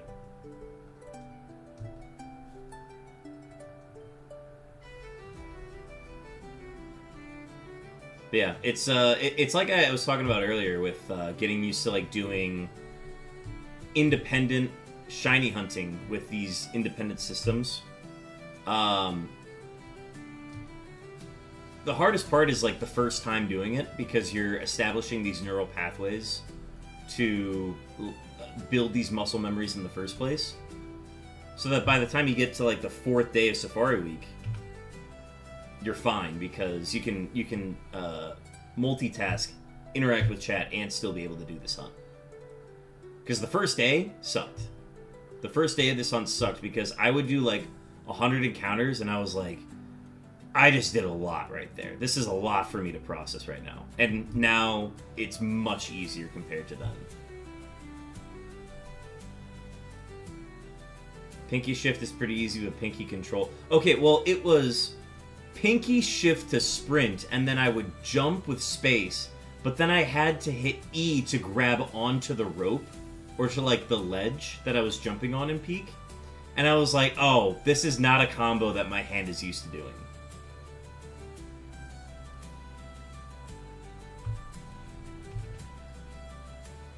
That's why I hate playing like World of Warcraft types or PoE for those, because they have such different neural paths. Right, it's completely different mapping. It's crazy.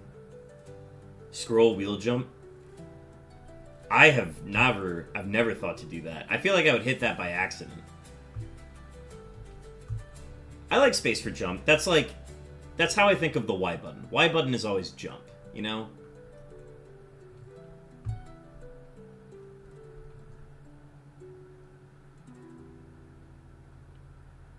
I set my sprints to double tap when I can. Oh, interesting. Okay. Scroll is for bonking and stabbing.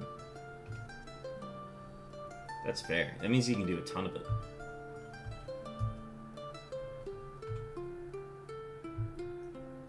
Yeah, I'm excited to play this Pete game again. I was having a lot of fun with it. I was not good. And Juan Pandemon and Blacks can tell you I was not good at it. But it was a lot of fun. Again, the map changing every 24 hours is probably the thing I am the most excited about. Or at least I think it's 24 hours. I'm going to see what the timer says on it now. It could be like a map that changes once every week. Well, I downloaded it, so I'll get warmed up. Yeah, get used to like the climbing aspect of it. And just kind of like the surroundings. And let me know what the timer says on next map, because if it's less than 24 hours, it means it changes every day. But I could have been catching it at the end of the week, where it's gonna change in like 7 days. So I could have been wrong there. I just assumed it was 24 hours.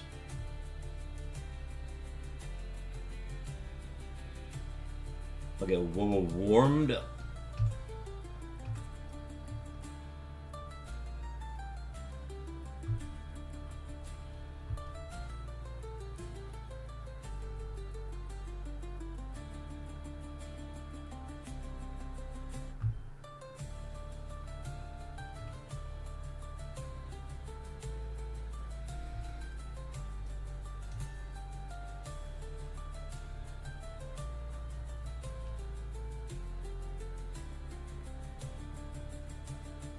Yeah, we're gonna have a early stream tomorrow. We're looking at like a 1 p.m. start for stream tomorrow.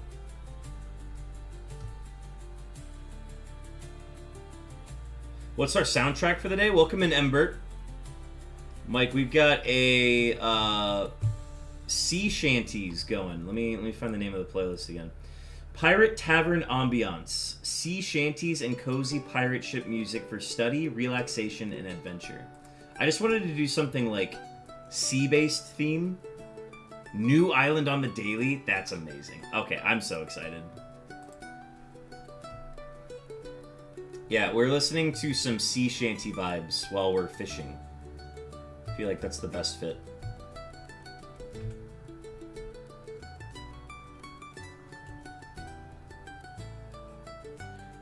Yeah, welcome in, Mike. How you doing?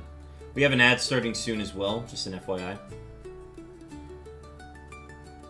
I love that every game has built-in voice chat like we did in All Get Discord over the years. Yeah, not the Switch 2 putting in built-in voice chat, even though everybody's just going to play on Discord anyways. Granted, I think there aren't a lot of Nintendo people that actually use Discord or know what it is. But, like, I feel like everybody knows what this... I've been so around Discord in my entire life that, like, I feel like everybody should know it. To the point where it's now being used for, like, daily social media and, like, group chats and stuff. So, like, I don't know. Discord definitely has a monopoly on it, I'll be real.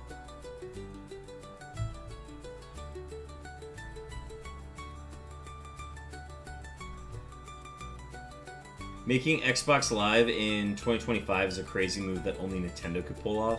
Yeah. Well, they've just waited so long, and Nintendo people who are, like, Nintendo to the core have been asking for it, where they're like, I don't want to do third-party. I want to have Nintendo have its own thing. It's like, alright, go have fun with your Nintendo-exclusive Discord that you're paying money for. Like, come on, be real. I mean, Nintendo Switch Online already exists, so, like, it's just kind of a plug-in for that. I will say, the Xbox Live aspect of Nintendo Switch Online, it's way cheaper than Xbox Live, so I will take that. But you can still use third-party cameras. You don't have to buy, like, the Nintendo-exclusive webcam or anything like that. It's also, like, not a good camera either.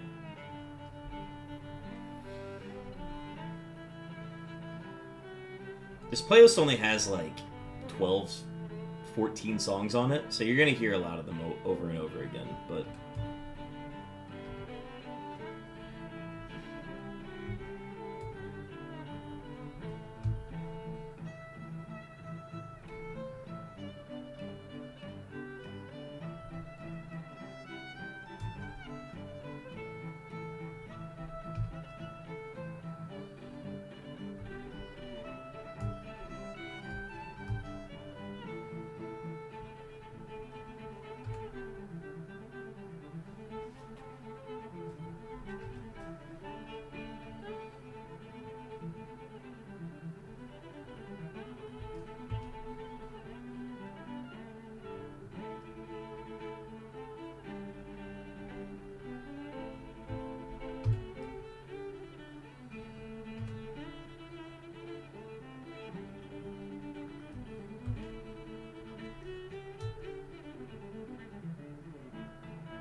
The Nightbot music that was posted there is inaccurate. That is the unknown music that I listened to.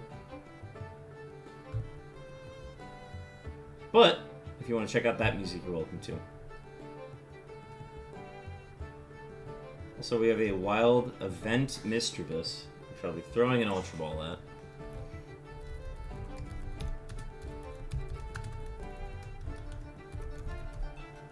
I missed out on an Event Unknown spawn because I was on a call and not looking at my stream chat. I was very sad about that. Because I love throwing the Ultra Cherish Balls at those, and the chance that I can get one is shiny. I have like three unknowns, 3 different unknowns in my PC box of PCG. If we can match up at all over the summer, you could definitely join me for some IRL fishing if you're interested. Oh hell yeah, where do you fish at? Oh, I guess you don't. If you don't want to disclose that, you can also just message me. But yeah, we can definitely set that up. I don't have any fishing equipment with me, but I guess other than this vest. But yeah, I feel like that'd be a lot of fun.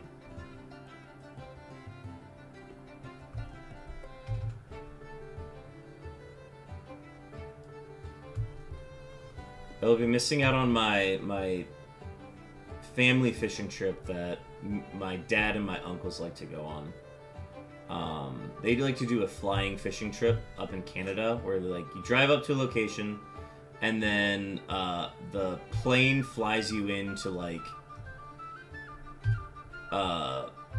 one of their locations, like just in the thick of Canadian waters. So like you take like a water plane an hour out to like this middle of nowhere location, and you just go fishing there for a week. And because that experience, like, I'm privileged to have that experience of like ever fishing like that, but you get just these massive fish from doing it, and it's such a cool experience. Like whenever I go fishing where it's just on like a lake or like a dockside or anything like that, and you just pull up these like tiny fish, I'm almost like, I know it can be better than this. But I still enjoy the aspect of fishing. I mean, I shiny hunt, right? It takes a lot of patience. Patience and determination. I mostly trout fish in western Wisconsin or southeast Minnesota. I have 2 sets of fly fishing gear. Ooh, I've never flown fishing before. Fly fished? Fly fished. There we go. Stacked rolled a 491. That is a Carb Kaiser signature good number. 491 is the dex entry number of Darkrai. You just got the Carb Kaiser number. I don't know how else to describe that other than like, you got the number that is like the Carb Kaiser special.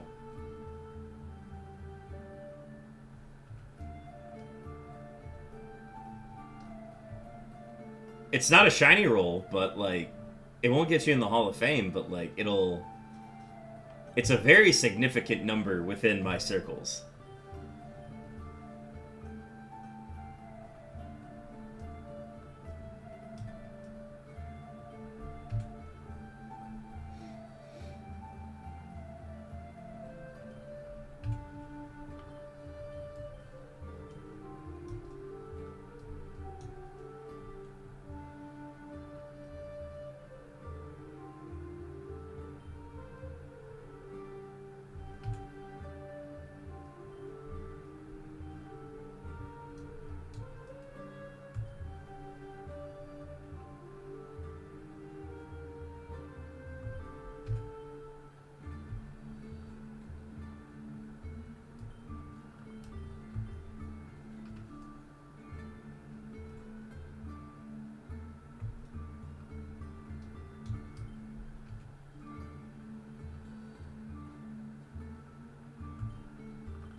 Yeah, we've done over 600 encounters so far, coming up on 700 encounters.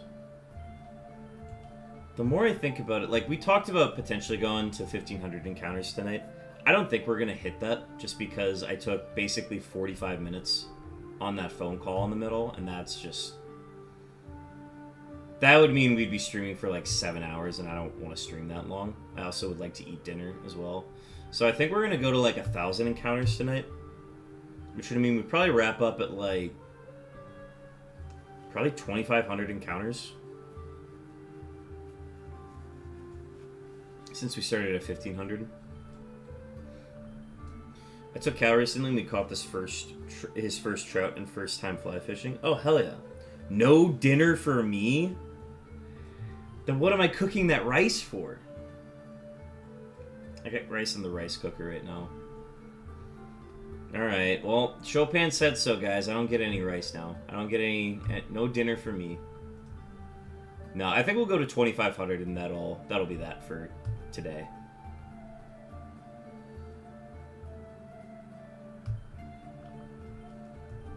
Poor children.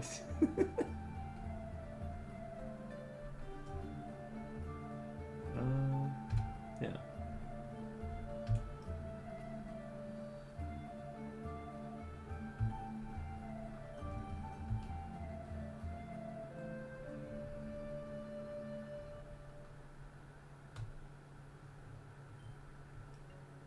Yeah, sorry, going back to fly fishing. I've never fly fished before.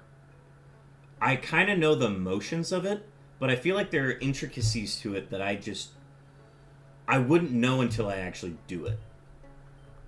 So it'd be really cool to try it out at some point. But like, I know the reels operate a little bit differently with those because like, and especially like how you reel it in as well. Like I feel like that would be the biggest like hurdle as far as like knowing how to operate, because you can do like the like cast back and forth and like simulate the fly movement as much as you want, but I feel like the intricacies of how to operate that reeler thing would be the thing that I'm probably the most focused on making sure I know how to do. But yeah, a first time for everything though. That'd be a lot of fun.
Yeah, hope everybody's Tuesday, innit? Hope everybody's Tuesday's gone well. Glad to get a nice little night crew here, of folks enjoying enjoying Safari Week. I was saying earlier, this has gotten so much easier to operate this way. It's just a new button mapping was hard to initially adjust to, but I'm glad that I'm starting to become more familiar with it. It's starting to become a lot more natural, which I'm happy about. But also, it makes me so happy to go back to Unknowns after this. Like, I'm going to be looking forward to Unknowns.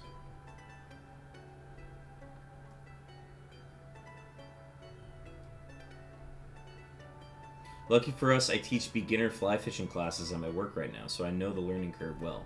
Hell yeah! Yeah, if we wanted to put together a trip, I'd be down to kind of start planning that out.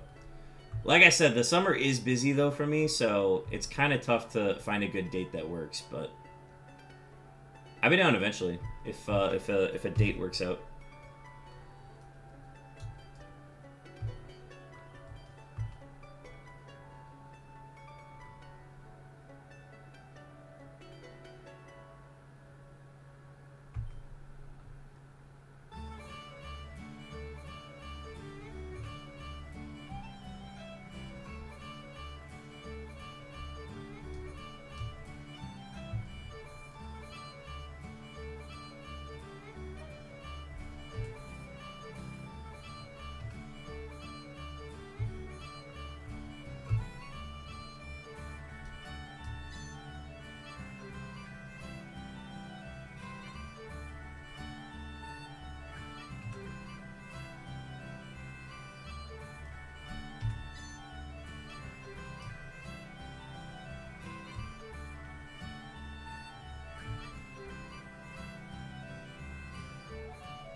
Yeah, with about 300 more encounters to go before we hit 2,500, it means we're probably going to be going for another hour and a half, maybe sooner.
Oh, is it time? Do you have enough bench chairs?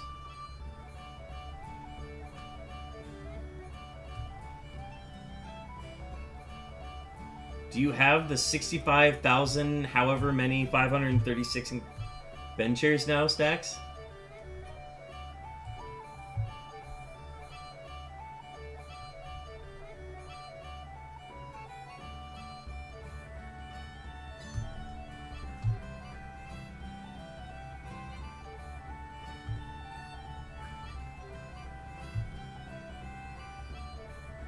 And there's 4,000. 1,000 more? Amazing. That should happen before we wrap up stream, if I'm not mistaken.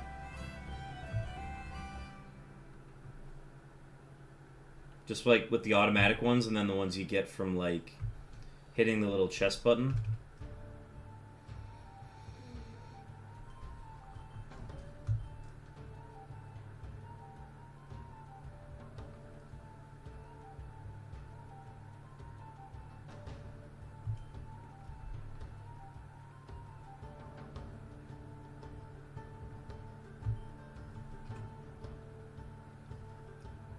Can I give Stacks 1K? If you can figure out how to give someone your... Well, honestly, what we could do... The way we do it is that we set up a prediction. And then you put in 1,000 in one. Or you put in 1,000, and Stacks puts in one. And then I just do it that way. So we could just say a flip. I say it's tails. Stacks picks tails, you pick heads. And then get him the 1,000 that way.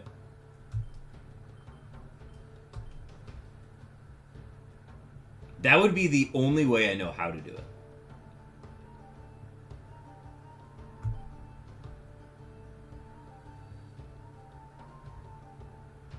I would never pick heads. Then we can't do it.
Alright, it's starting to get pretty dark in my room now. I might turn on a lamp here in a sec.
I'm gonna turn on a lamp and then we'll keep going.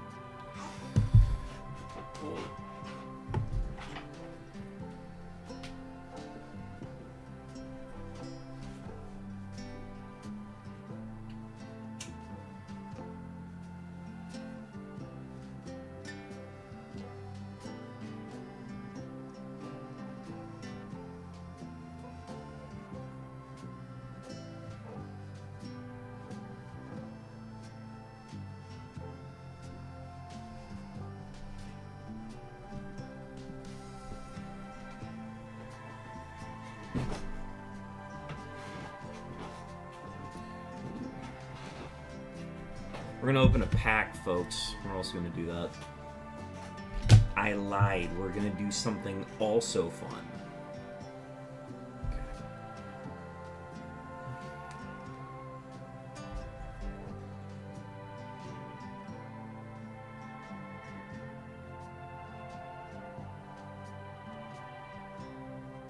I did not select genetic apex. Dingus.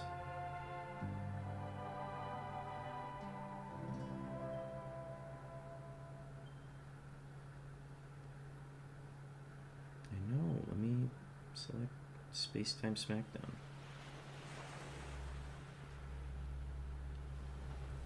Oh, wait. Alright. Here we go.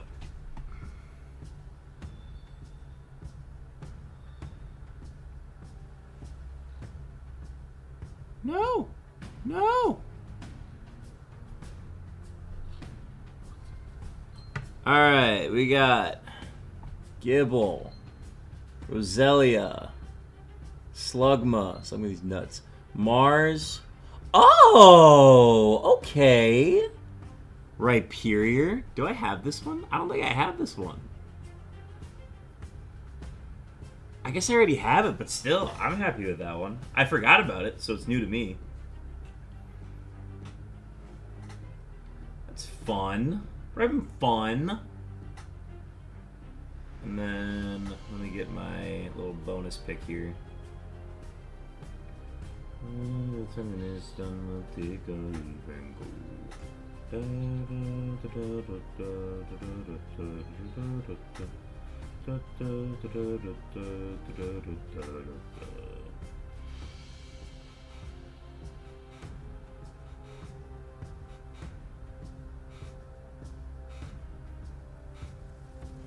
Okay. Let's keep going.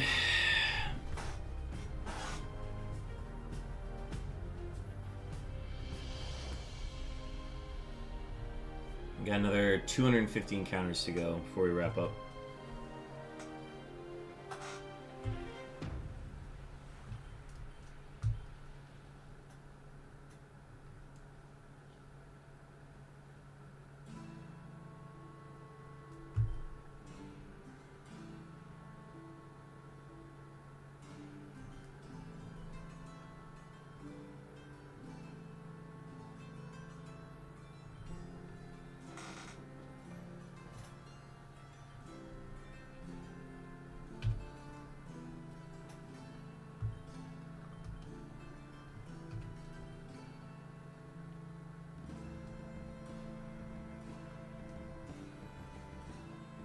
The fishing fit is fantastic. Welcome in, Tomahawk 32. Thank you.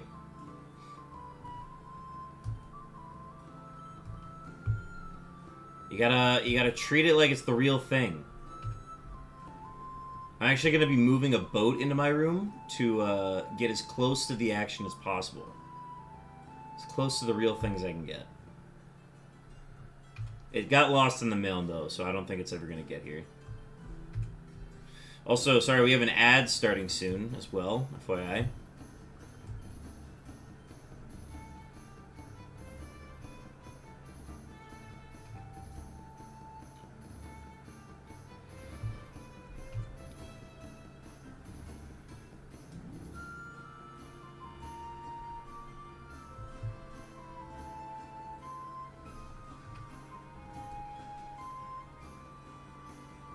Yeah, we're about 40 encounters away from half odds total on the week. So we've done that in 4. We'll have done that in 4 streams. So if we can just do that again, we will for sure hit full odds on the week.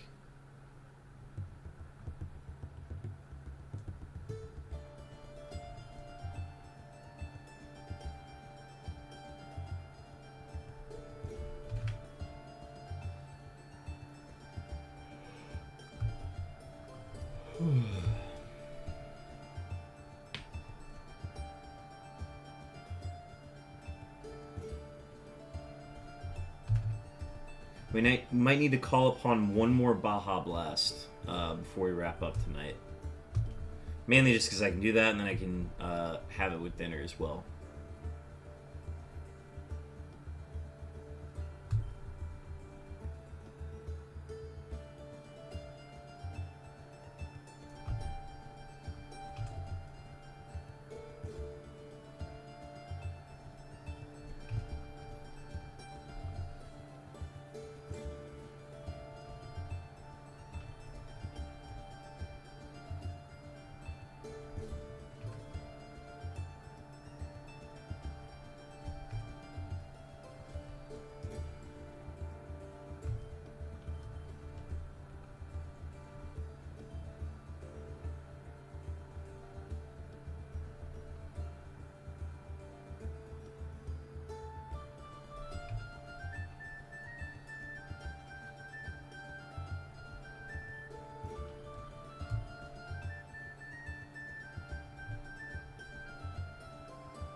An Alolan Diglett.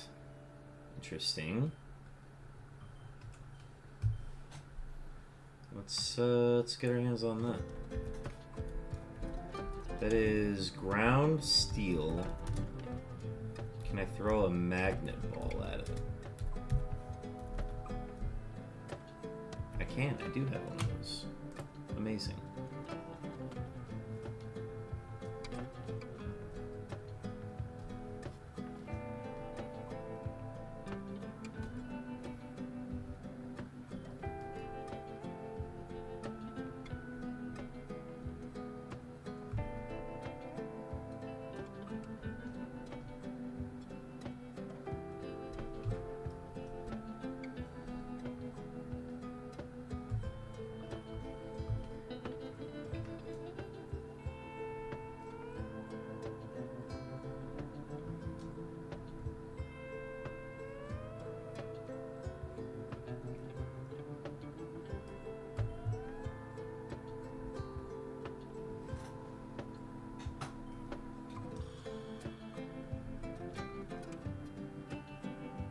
Nice catch, Stacks.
It'll be 2,300, so we got 200 more encounters before we wrap up.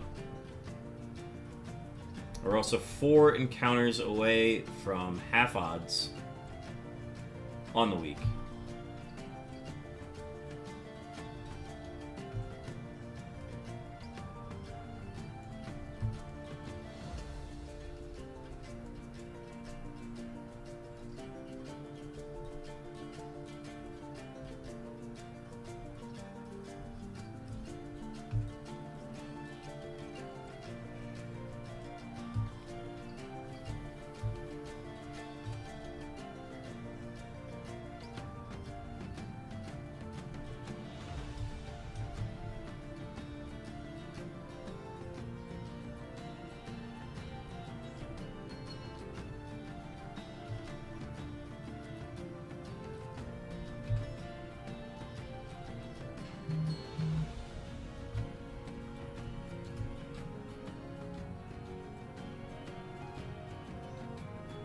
Yeah, officially over half odds now.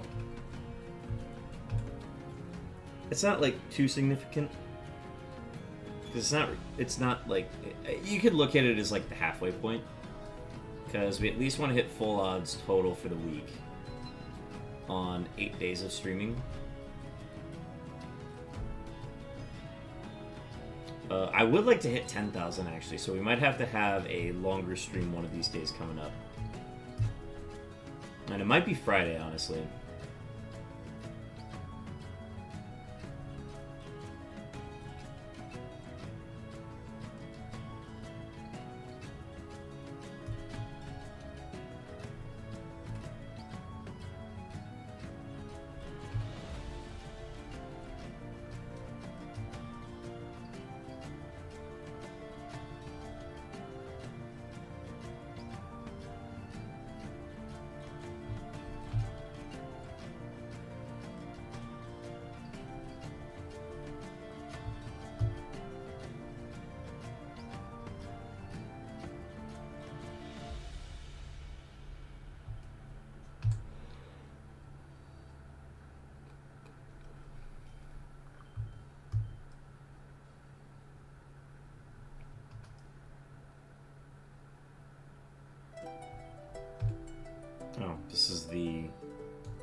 a really loud song on the playlist.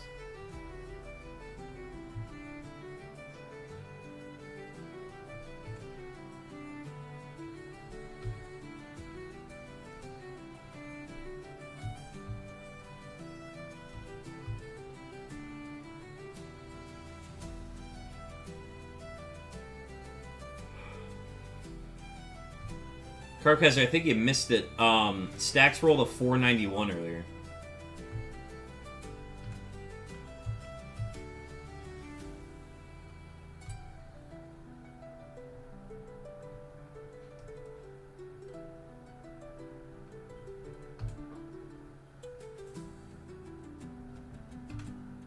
I was like, oh, that's a Carcass number. It's a Carcass number if I've ever seen one.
Alright, I'm gonna grab one more, a final caffeine boost for the evening.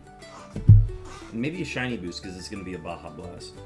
And then we will finish with this last hour of hunting here. So I'll be back shortly, folks.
Damn, Twins lost again. It was close this time, at least. And the Lynx lost? What the heck? I'm gonna chalk that up to being a road game. Road game without fee.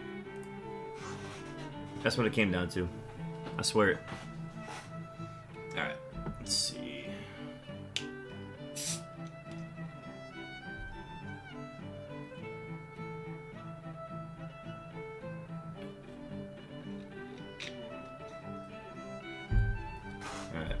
Back to it.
A wild Farfetch'd.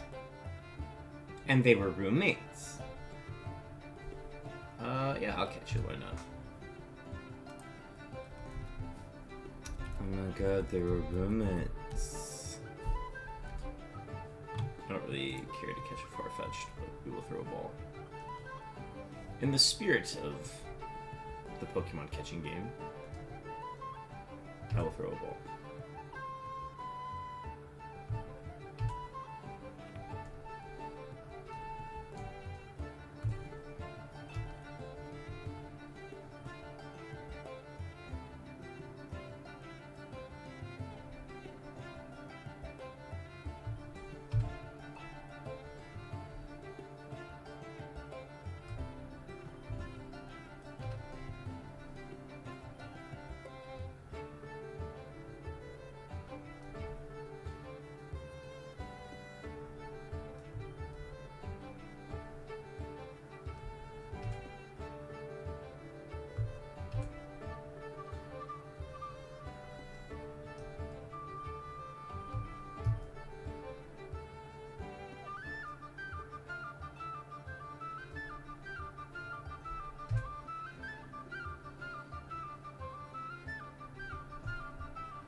Raging Baboon, welcome in.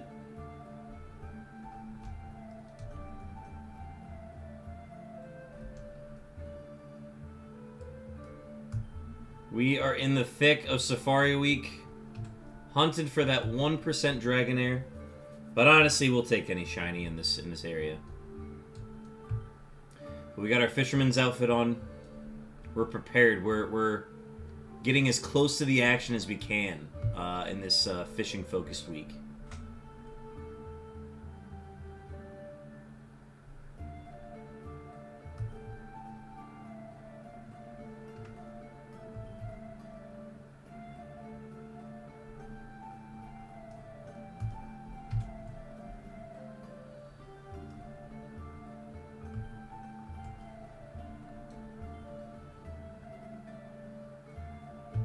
Okay, I wasn't for sure if it was you or not. Welcome in, Mike. How you doing?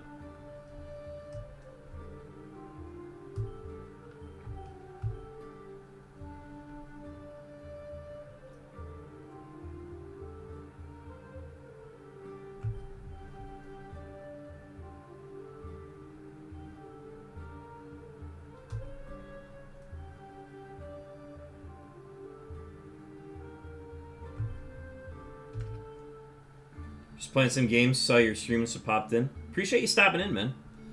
I was actually talking about you the other day with somebody offline.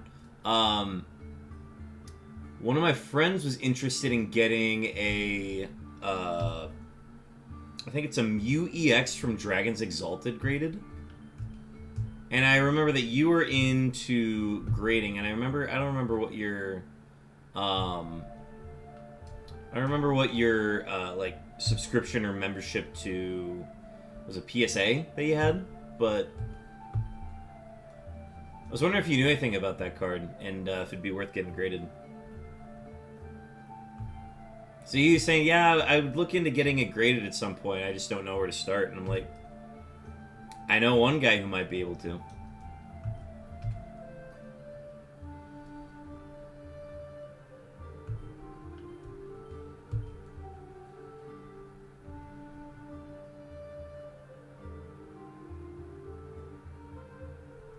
That's right, your group has a shared one. Gotcha. I might have you get in touch with my buddy. It's actually Carb Kaiser in chat here. I don't know if he's in stream currently, but he was looking at getting that graded. It's the Mew EX from Dragon's Exalted. Speaking of, we get a Dragonair pop-up. Yeah, the Mew EX from Dragon's Exalted. Let me see if it's special art or anything like that. It might have been the full art. I can't remember. Nope, it's just the bait. Oh, it's the full art Mew EX.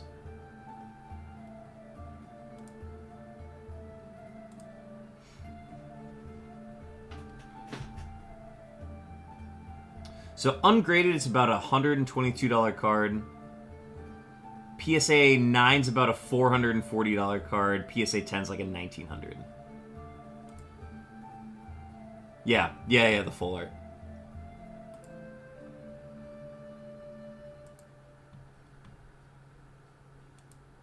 Yeah, he was just asking where to start with getting something like that graded, and I said, Mike probably knows. Are you looking at price chart? I think that's the site that I had pulled up. Yeah, price charting.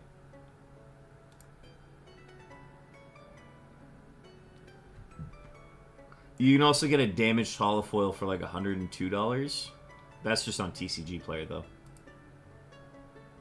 But yeah, those prices were at price charting.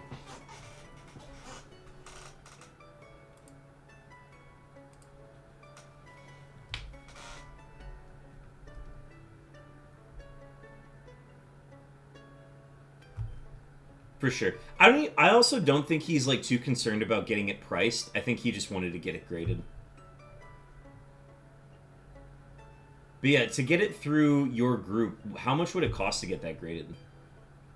Because I'm also curious. Because I don't know if I have any cards that I would want to get graded, but I'm definitely interested in the process. Because I at some point I might come across a card that I'd want to get graded.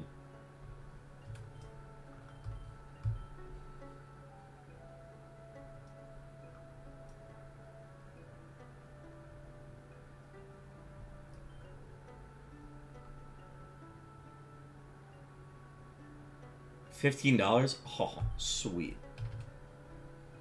Is there like any extra like charges that get added on top of that? Because I remember looking into this process a while ago when I was like super into the Pokemon TCG.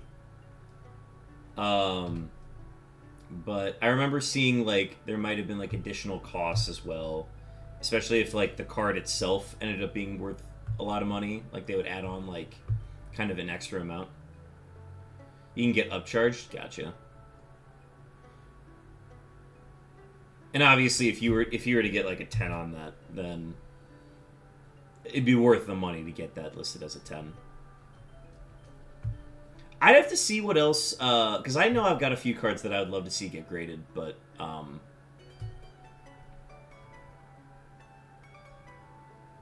have to go into the deep collections to see what I'd like to get looked at.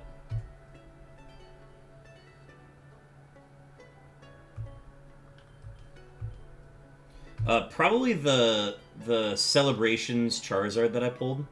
The alignment's terrible on it, but I'd still like to get it like in a case rather than sitting in a sleeve in my binder.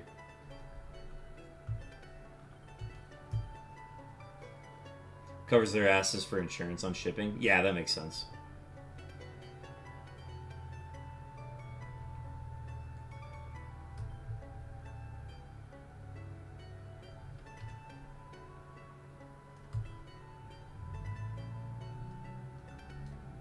Oh yeah, well, once I know more information on that, on like the process of getting that graded, we can probably talk offline, figure that out.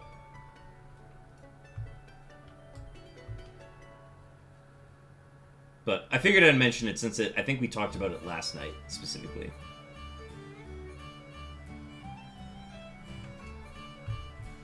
But yeah, as far as the rest of the week goes, we're just going to be doing this fishing hunting for the remainder of it. This is day 4 of the Safari Week, and we will be going until Friday night. Friday night will be our last stream of this, and then I'll be out of town for a week.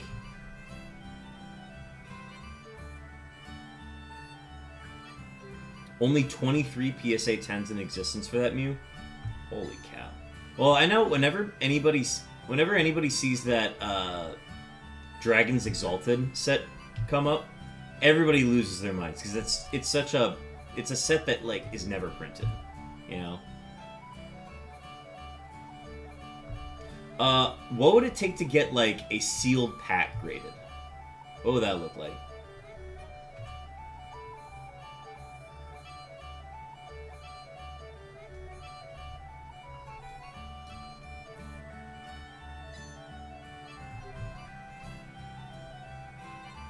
Or is that process like a lot more expensive? I can't tell.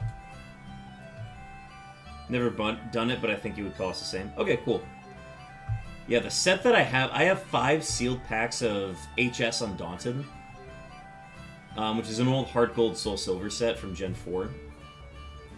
And that set has like skyrocketed because apparently not a lot of those got printed.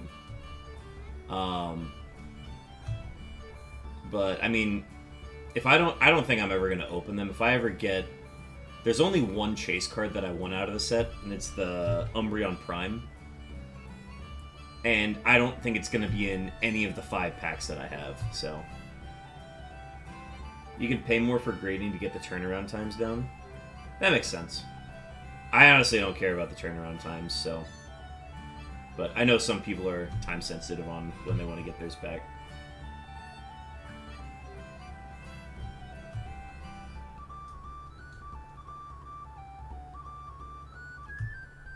But yeah, I got a few cards that I would probably want to get looked at.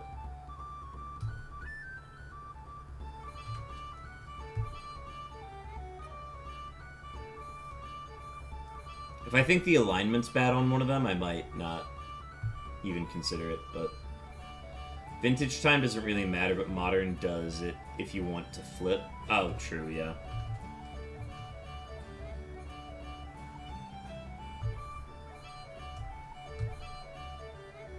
Yeah, I don't think I'm deep enough into the hobby to, like, worry about flipping for value, but I definitely understand it in the hobby.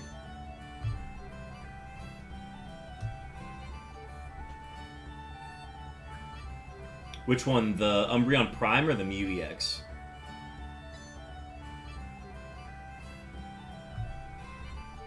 The Mew EX is a sick card, though.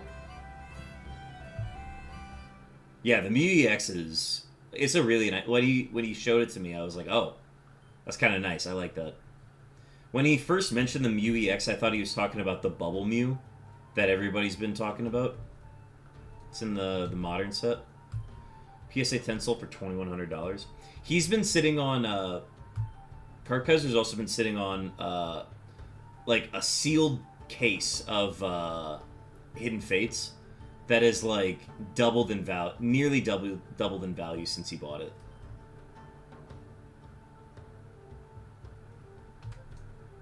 He opened one of them, but he's kept the rest sealed.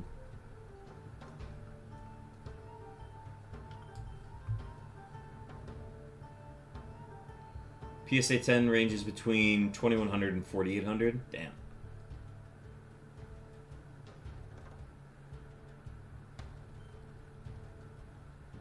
Yeah, it'd be a matter of if he wants to flip that or if he wants to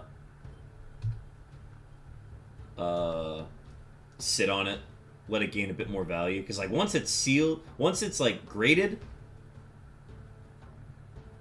like that, it's gonna go insane. Your Undaunted packs are $201 a pop right now. Yep, that sounds about right. I bought each of those packs for about $50 to $75 on eBay. Because I was like, yeah, this is just a set of packs that I really like.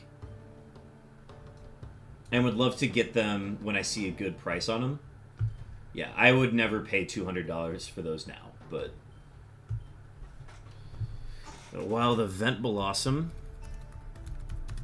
Let's see. What would I do? Yeah, I was very happy to see that those were steadily going up.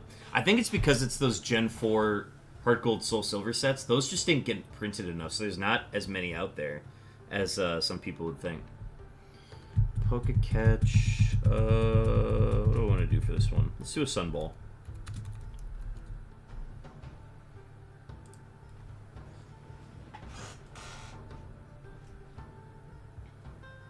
We got less than 100 more encounters to go.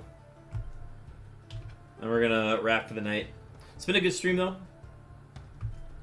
Lots of encounters running at a good pace. Lots of people coming through. So, let's see if we can get something in these last 100.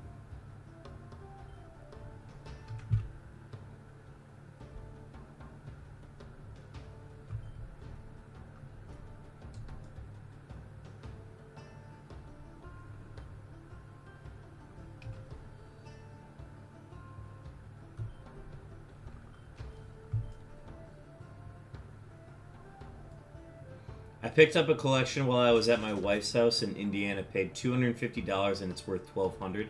Dog, I need to start going to estate sales because those are always insane. Neo or older? Yeah, I'm gonna have to see that binder. That's amazing.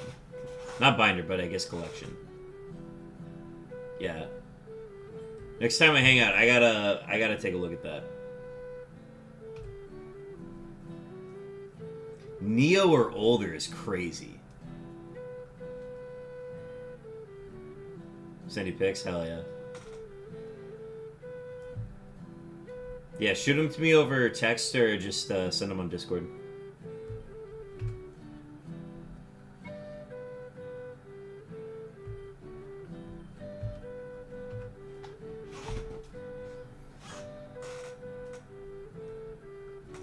The value on the... By the way, the value on Final Fantasy has been going way up on those boxes.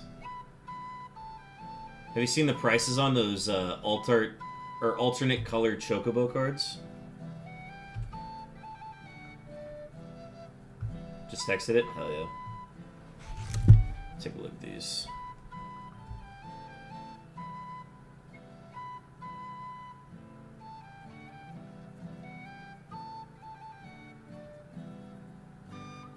Oh, wait, hang on. I actually saw you post about this Meowth on the MN card trading Facebook page. I remember seeing this.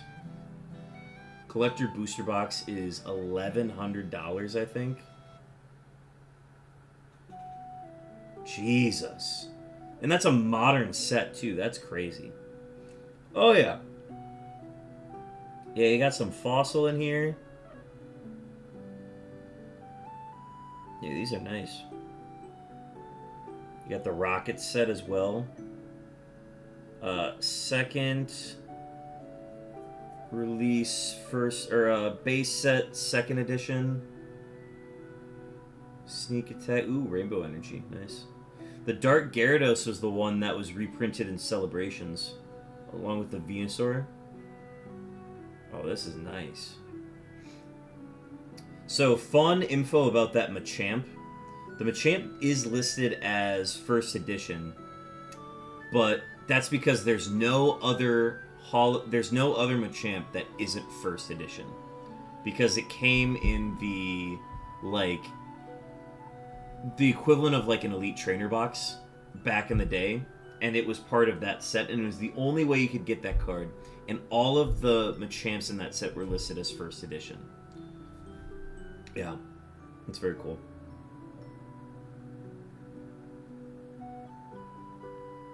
Nice, you have the Mewtwo. Some Japanese... That Japanese Gyarados is actually a really good card. I like the... Oh yeah, it's the Sugimori art on all the Gen 2 starters as well. It's very cool. Rocket Zapdos as well. That was another one that was reprinted in Celebrations. Very cool stuff. Hell yeah, these are some nice pulls. I'm a fan.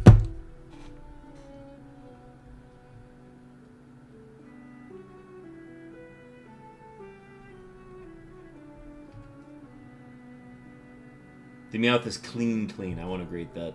Yeah, definitely don't take it out of the plastic wrap until you absolutely need to.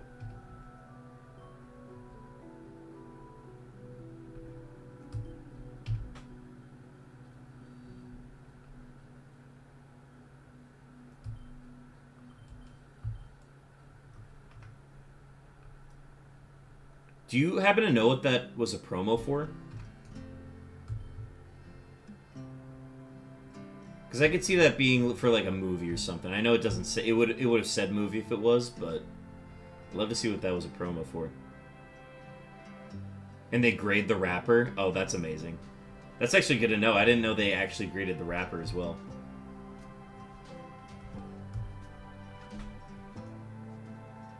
Oh, it's for the Game Boy? Oh, interesting. Okay.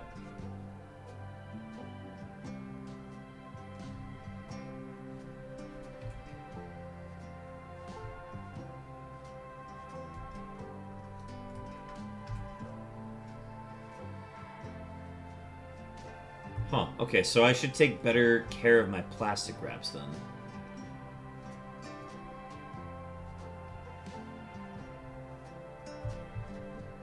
Because there are some cards where it's in the plastic wrap, and I just put the plastic wrap into the sleeve, but I like tuck the sleeve in. A little cramped. But yeah, good to know.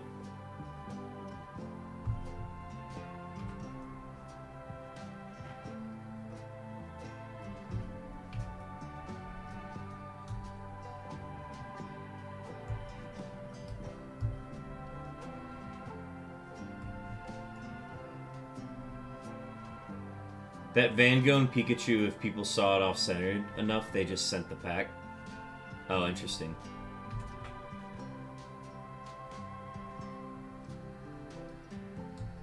Huh. I remember shit was crazy for that Van Gogh Pikachu. Because, like, that not only gets the Pokemon community, but it's the overlap of, like, the Van Gogh community. It's crazy. I'm sure the Van Gogh people were like, "The fuck is wrong with these Pokemon fans?"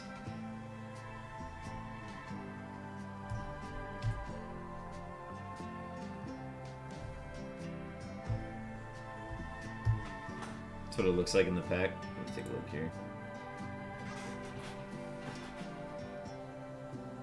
Huh, okay. Yeah, I suppose you get more money for it staying in the pack. Where it's like, yeah, this hasn't even seen the air. With gray felt hat. Fun.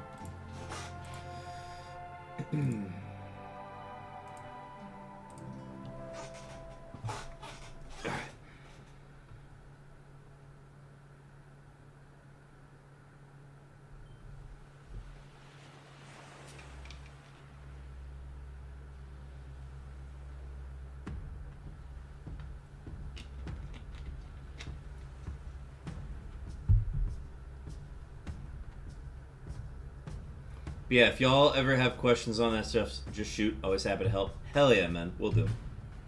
It's nice to know somebody who's, like, knows those intricacies of the hobby and also, like, has that in with PSA. So I appreciate that.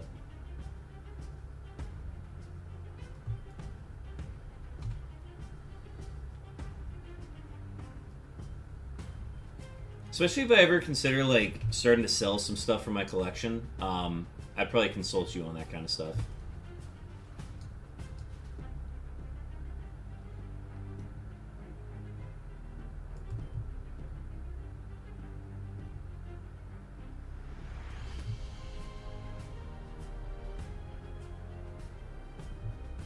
Can't get a bite here. Here we go.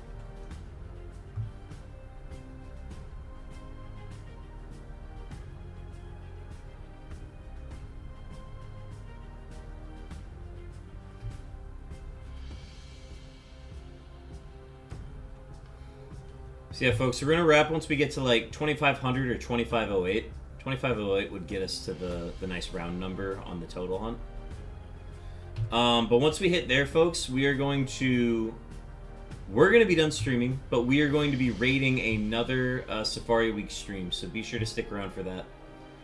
Make sure we can send the love over to the next stream. But I understand if you guys need to leave early, get some sleep. I totally understand that as well. TCG always for raw. If it's graded, use ALT and app, and if it's sealed, the collector app for pricing. Okay, I'm gonna write down all three of those names real quick.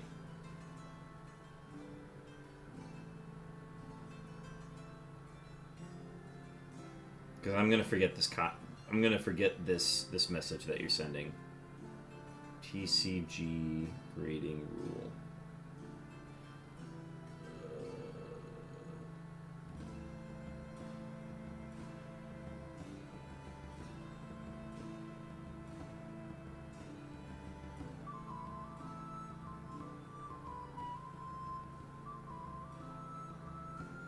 ALT for graded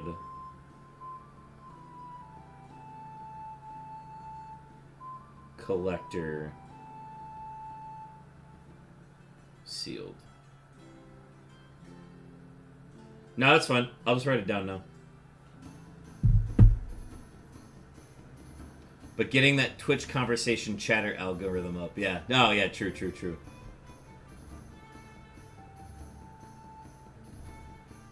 Active chatters go a long way.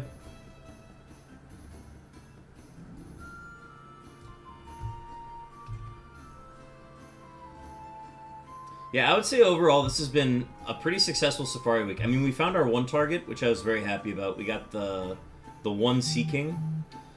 So I was happy to find at least just one shiny this week. After this, the pressure's off. I don't need to locate anything desperately anymore. But we're kind of just chasing the second shiny now. So if we can get one more before the end of the week, I would be very satisfied.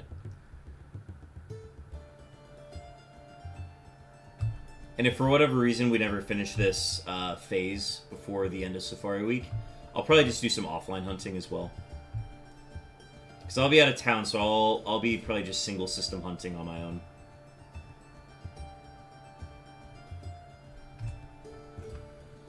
I used to stream when I played college esports. Now I'm not interested. Oh, gotcha. What esport did you stream?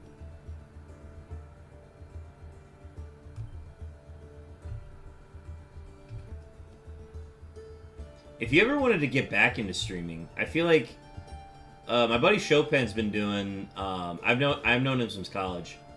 He's just been doing variety stuff. So like, oh, Rainbow Six Siege. That's right. I think I remember you talking to me about that. He's just been doing variety stream stuff, and it's like, yeah, I just want to play new games. Like, there's going to be like constant games that I play every week, and then there's going to be some nights where I just play a different game, or like a solo operation game, solo storytelling game. So that once the storytelling of it is over, then something else will replace that slot.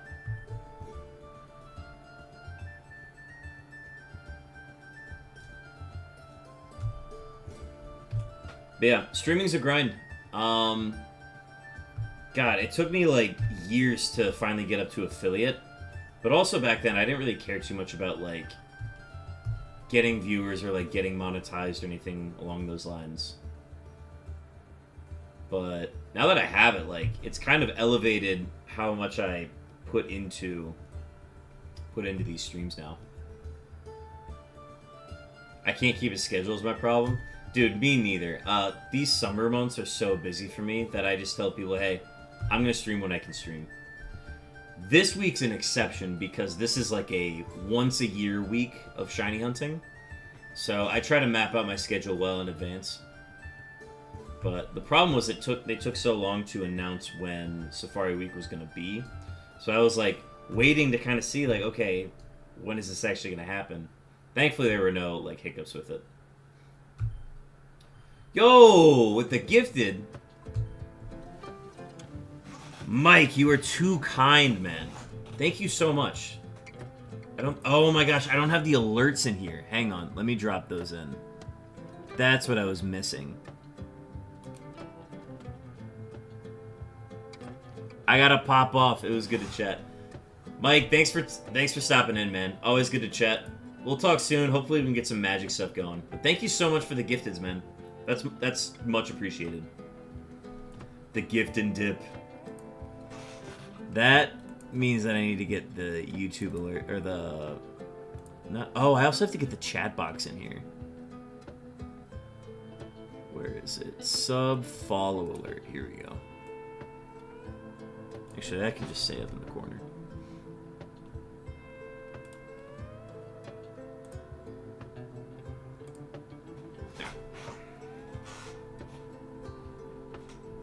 But yeah, I guess, hey, we have a hype train going now, apparently. So, folks, if you want to keep that hype train going, by all means, please do so.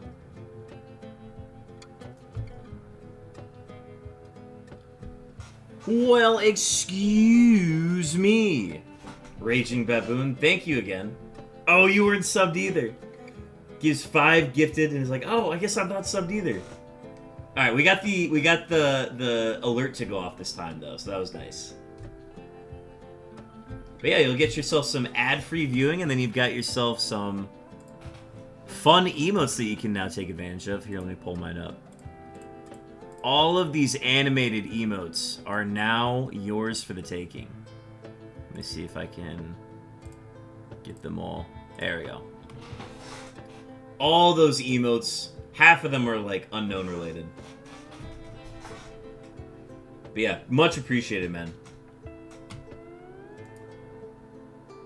Yeah, chat, if you are enjoying the stream, if you're enjoying this Safari Week and all the festivities that are going into it, why not leave a subscribe? Helps you get ad-free viewing in the future. Such fun emotes as well. I'm never one to usually just push for subscribers, but we got a hype train.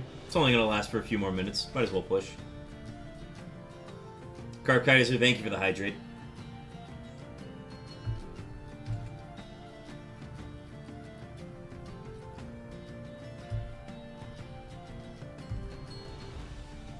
But yeah, we're gonna ride this to the finish. Let's try to get a shiny in these last, what, 50 encounters?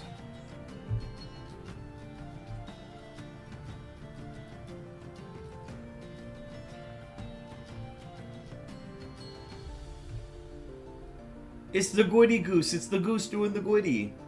He's widowy doing the goody.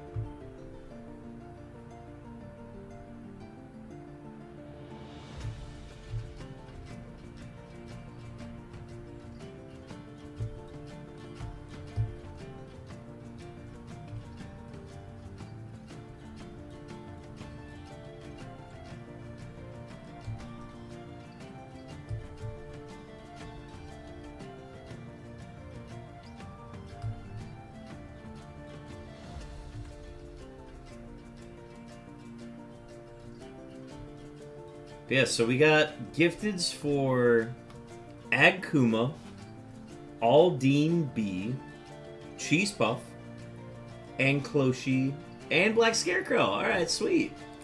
Hell yeah. Those are all people that occasionally pop in too, so it's nice that they're able to take advantage of that ad-free viewing now. Also, I think I have a viewer on the channel who is a Twitch Turbo user. There's our Dragonair. I'm gonna throw some balls at this Dragonair.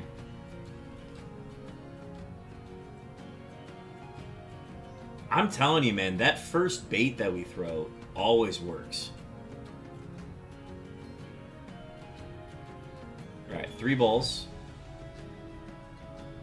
This is not shiny, by the way.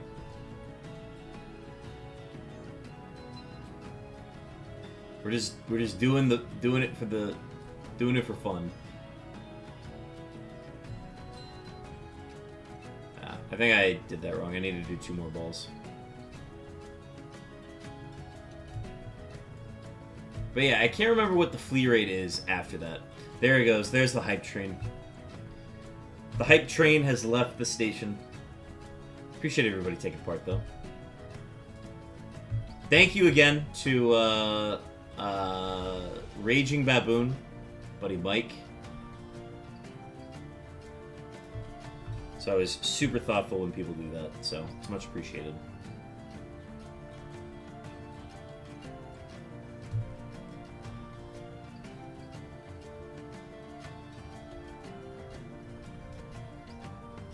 Get the emote!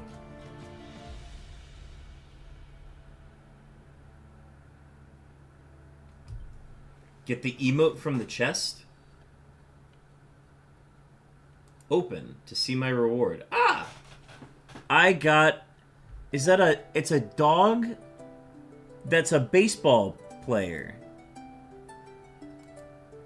Choo-choo! Look at that. It's batter up. Batter up dog. And we also got another Dragonair. I'm going to throw more balls at this. Yeah, it fled. That's fine. That's a 45% flea rate on turn 1. But we have to get some that flee turn 1, so... Yeah, I like that one. I like that emote.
Choo choo.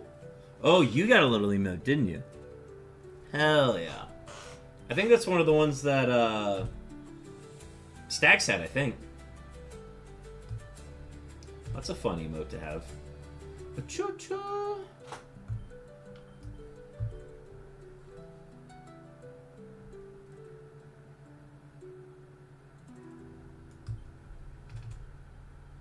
Yeah, I would have never thought to check for those.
Yeah, as we're getting closer to the end here, hope everybody has a good rest of their night. Again, if you plan on sticking around, be sure to stick around a little bit longer. We're going to be rating another Safari Week streamer. So be sure to stick around for that. That's going to be a lot of fun. The more people we can get excited about Safari Week and just kind of celebrating this annual week event, I think the better the community does for it. So be sure to take part in that if you can give the time. If you need to leave right after, so be it. Totally fine.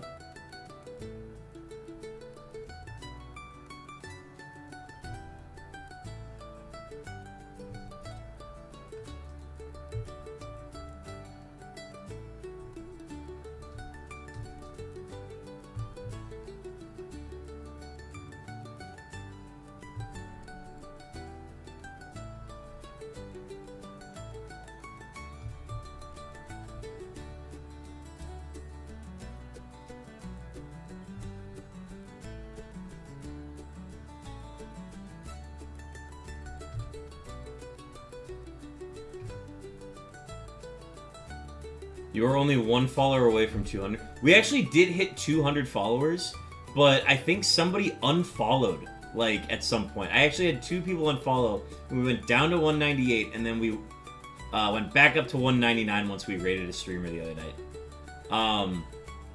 Yeah, so we've hit the 200, so I've just stopped thinking about that, but it'd be nice to go back to 200 if we could.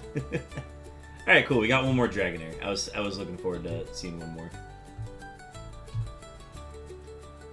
We have one more ad break coming up. Sorry, folks. I already started the pre-roll.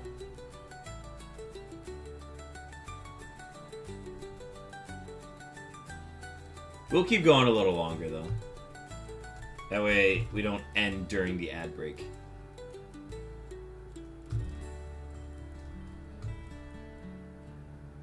I should have hit snooze on that.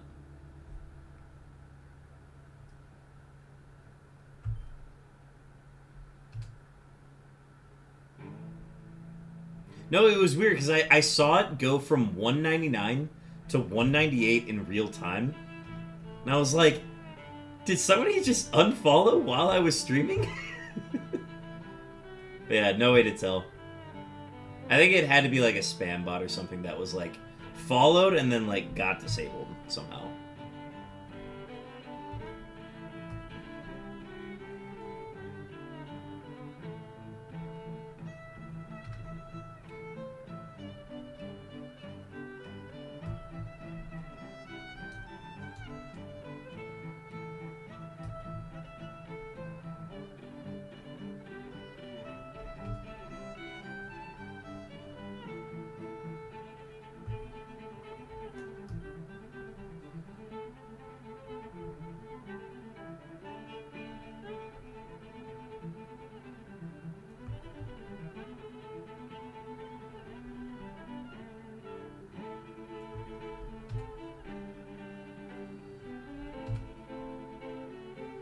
Alright, 2,500. We'll go to 2,508.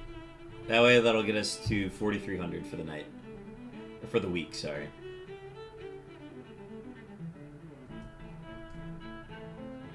Ad break should be ending in about 4, 3, 2, 1. Alright, back from ads. Apologize, folks.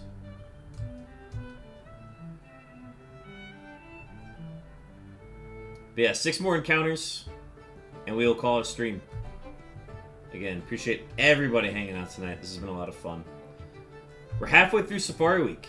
We got 4 more streams planned before we call it quits on the FireRed, LeafGreen, Kanto Safari. Hoping we can find at least 1 more shiny this week. So, we're going to be grinding for encounters in the meantime.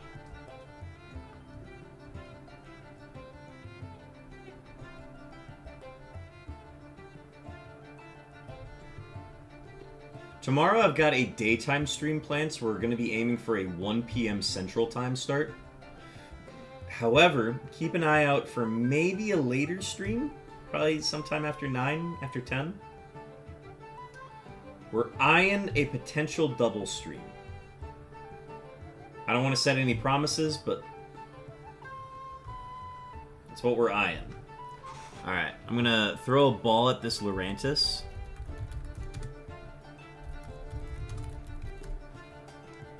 And then we're going to gear up for our final encounter, which will probably be on LeafGreen here. There it is. What do we got? Another Sea King. Alright, chat. It's been real. It's been fun. And it has been real fun.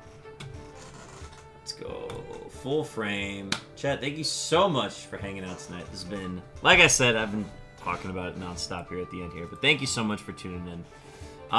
We are going to be looking for a Twitch stream to raid that is participating in Safari Week. We are going to be looking... There's the echo of my stream. Let's see, who do we got? Unite player, Pie plays Pokemon.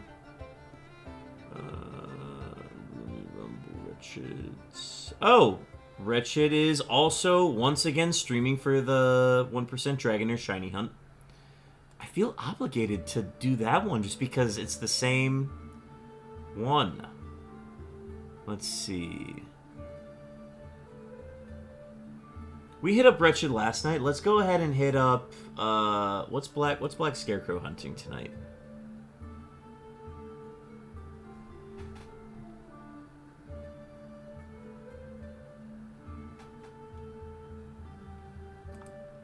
Here, let's go with Wretched again. We're gonna raid Wretched here. Wretched is doing the exact same hunt as us, hunting for the 1% Dragonair in the FireRed LeafGreen Safari Zone. So let's go ahead and gear up for that one. Ooh, Stack's got a stone off of that Lurantis. Congratulations on that catch. But yeah, folks, we're gonna gear up for it here. So let's see. Search Wretched. If I can actually spell the name. Here we go.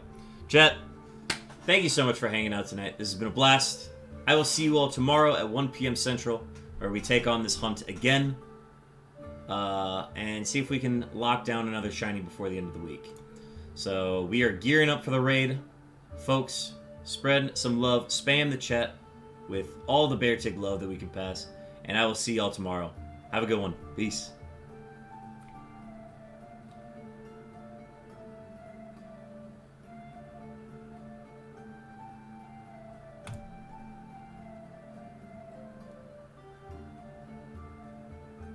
Like, by the end of this week, we should have maybe like 28 to 30 hours. And then we get a shiny about every 50 hours on the sign. And then, hey, thank you for the raid, Bear Tech. What's going on, dude? What's poppin'? What we got going on? Hey, what's up, Sax? Big squad up. It's been a minute.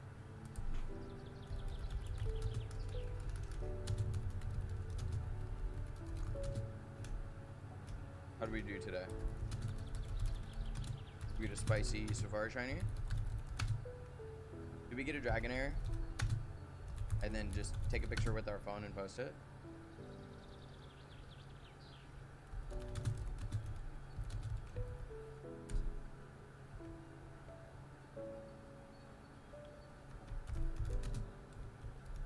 That's the best way to look at it, yeah.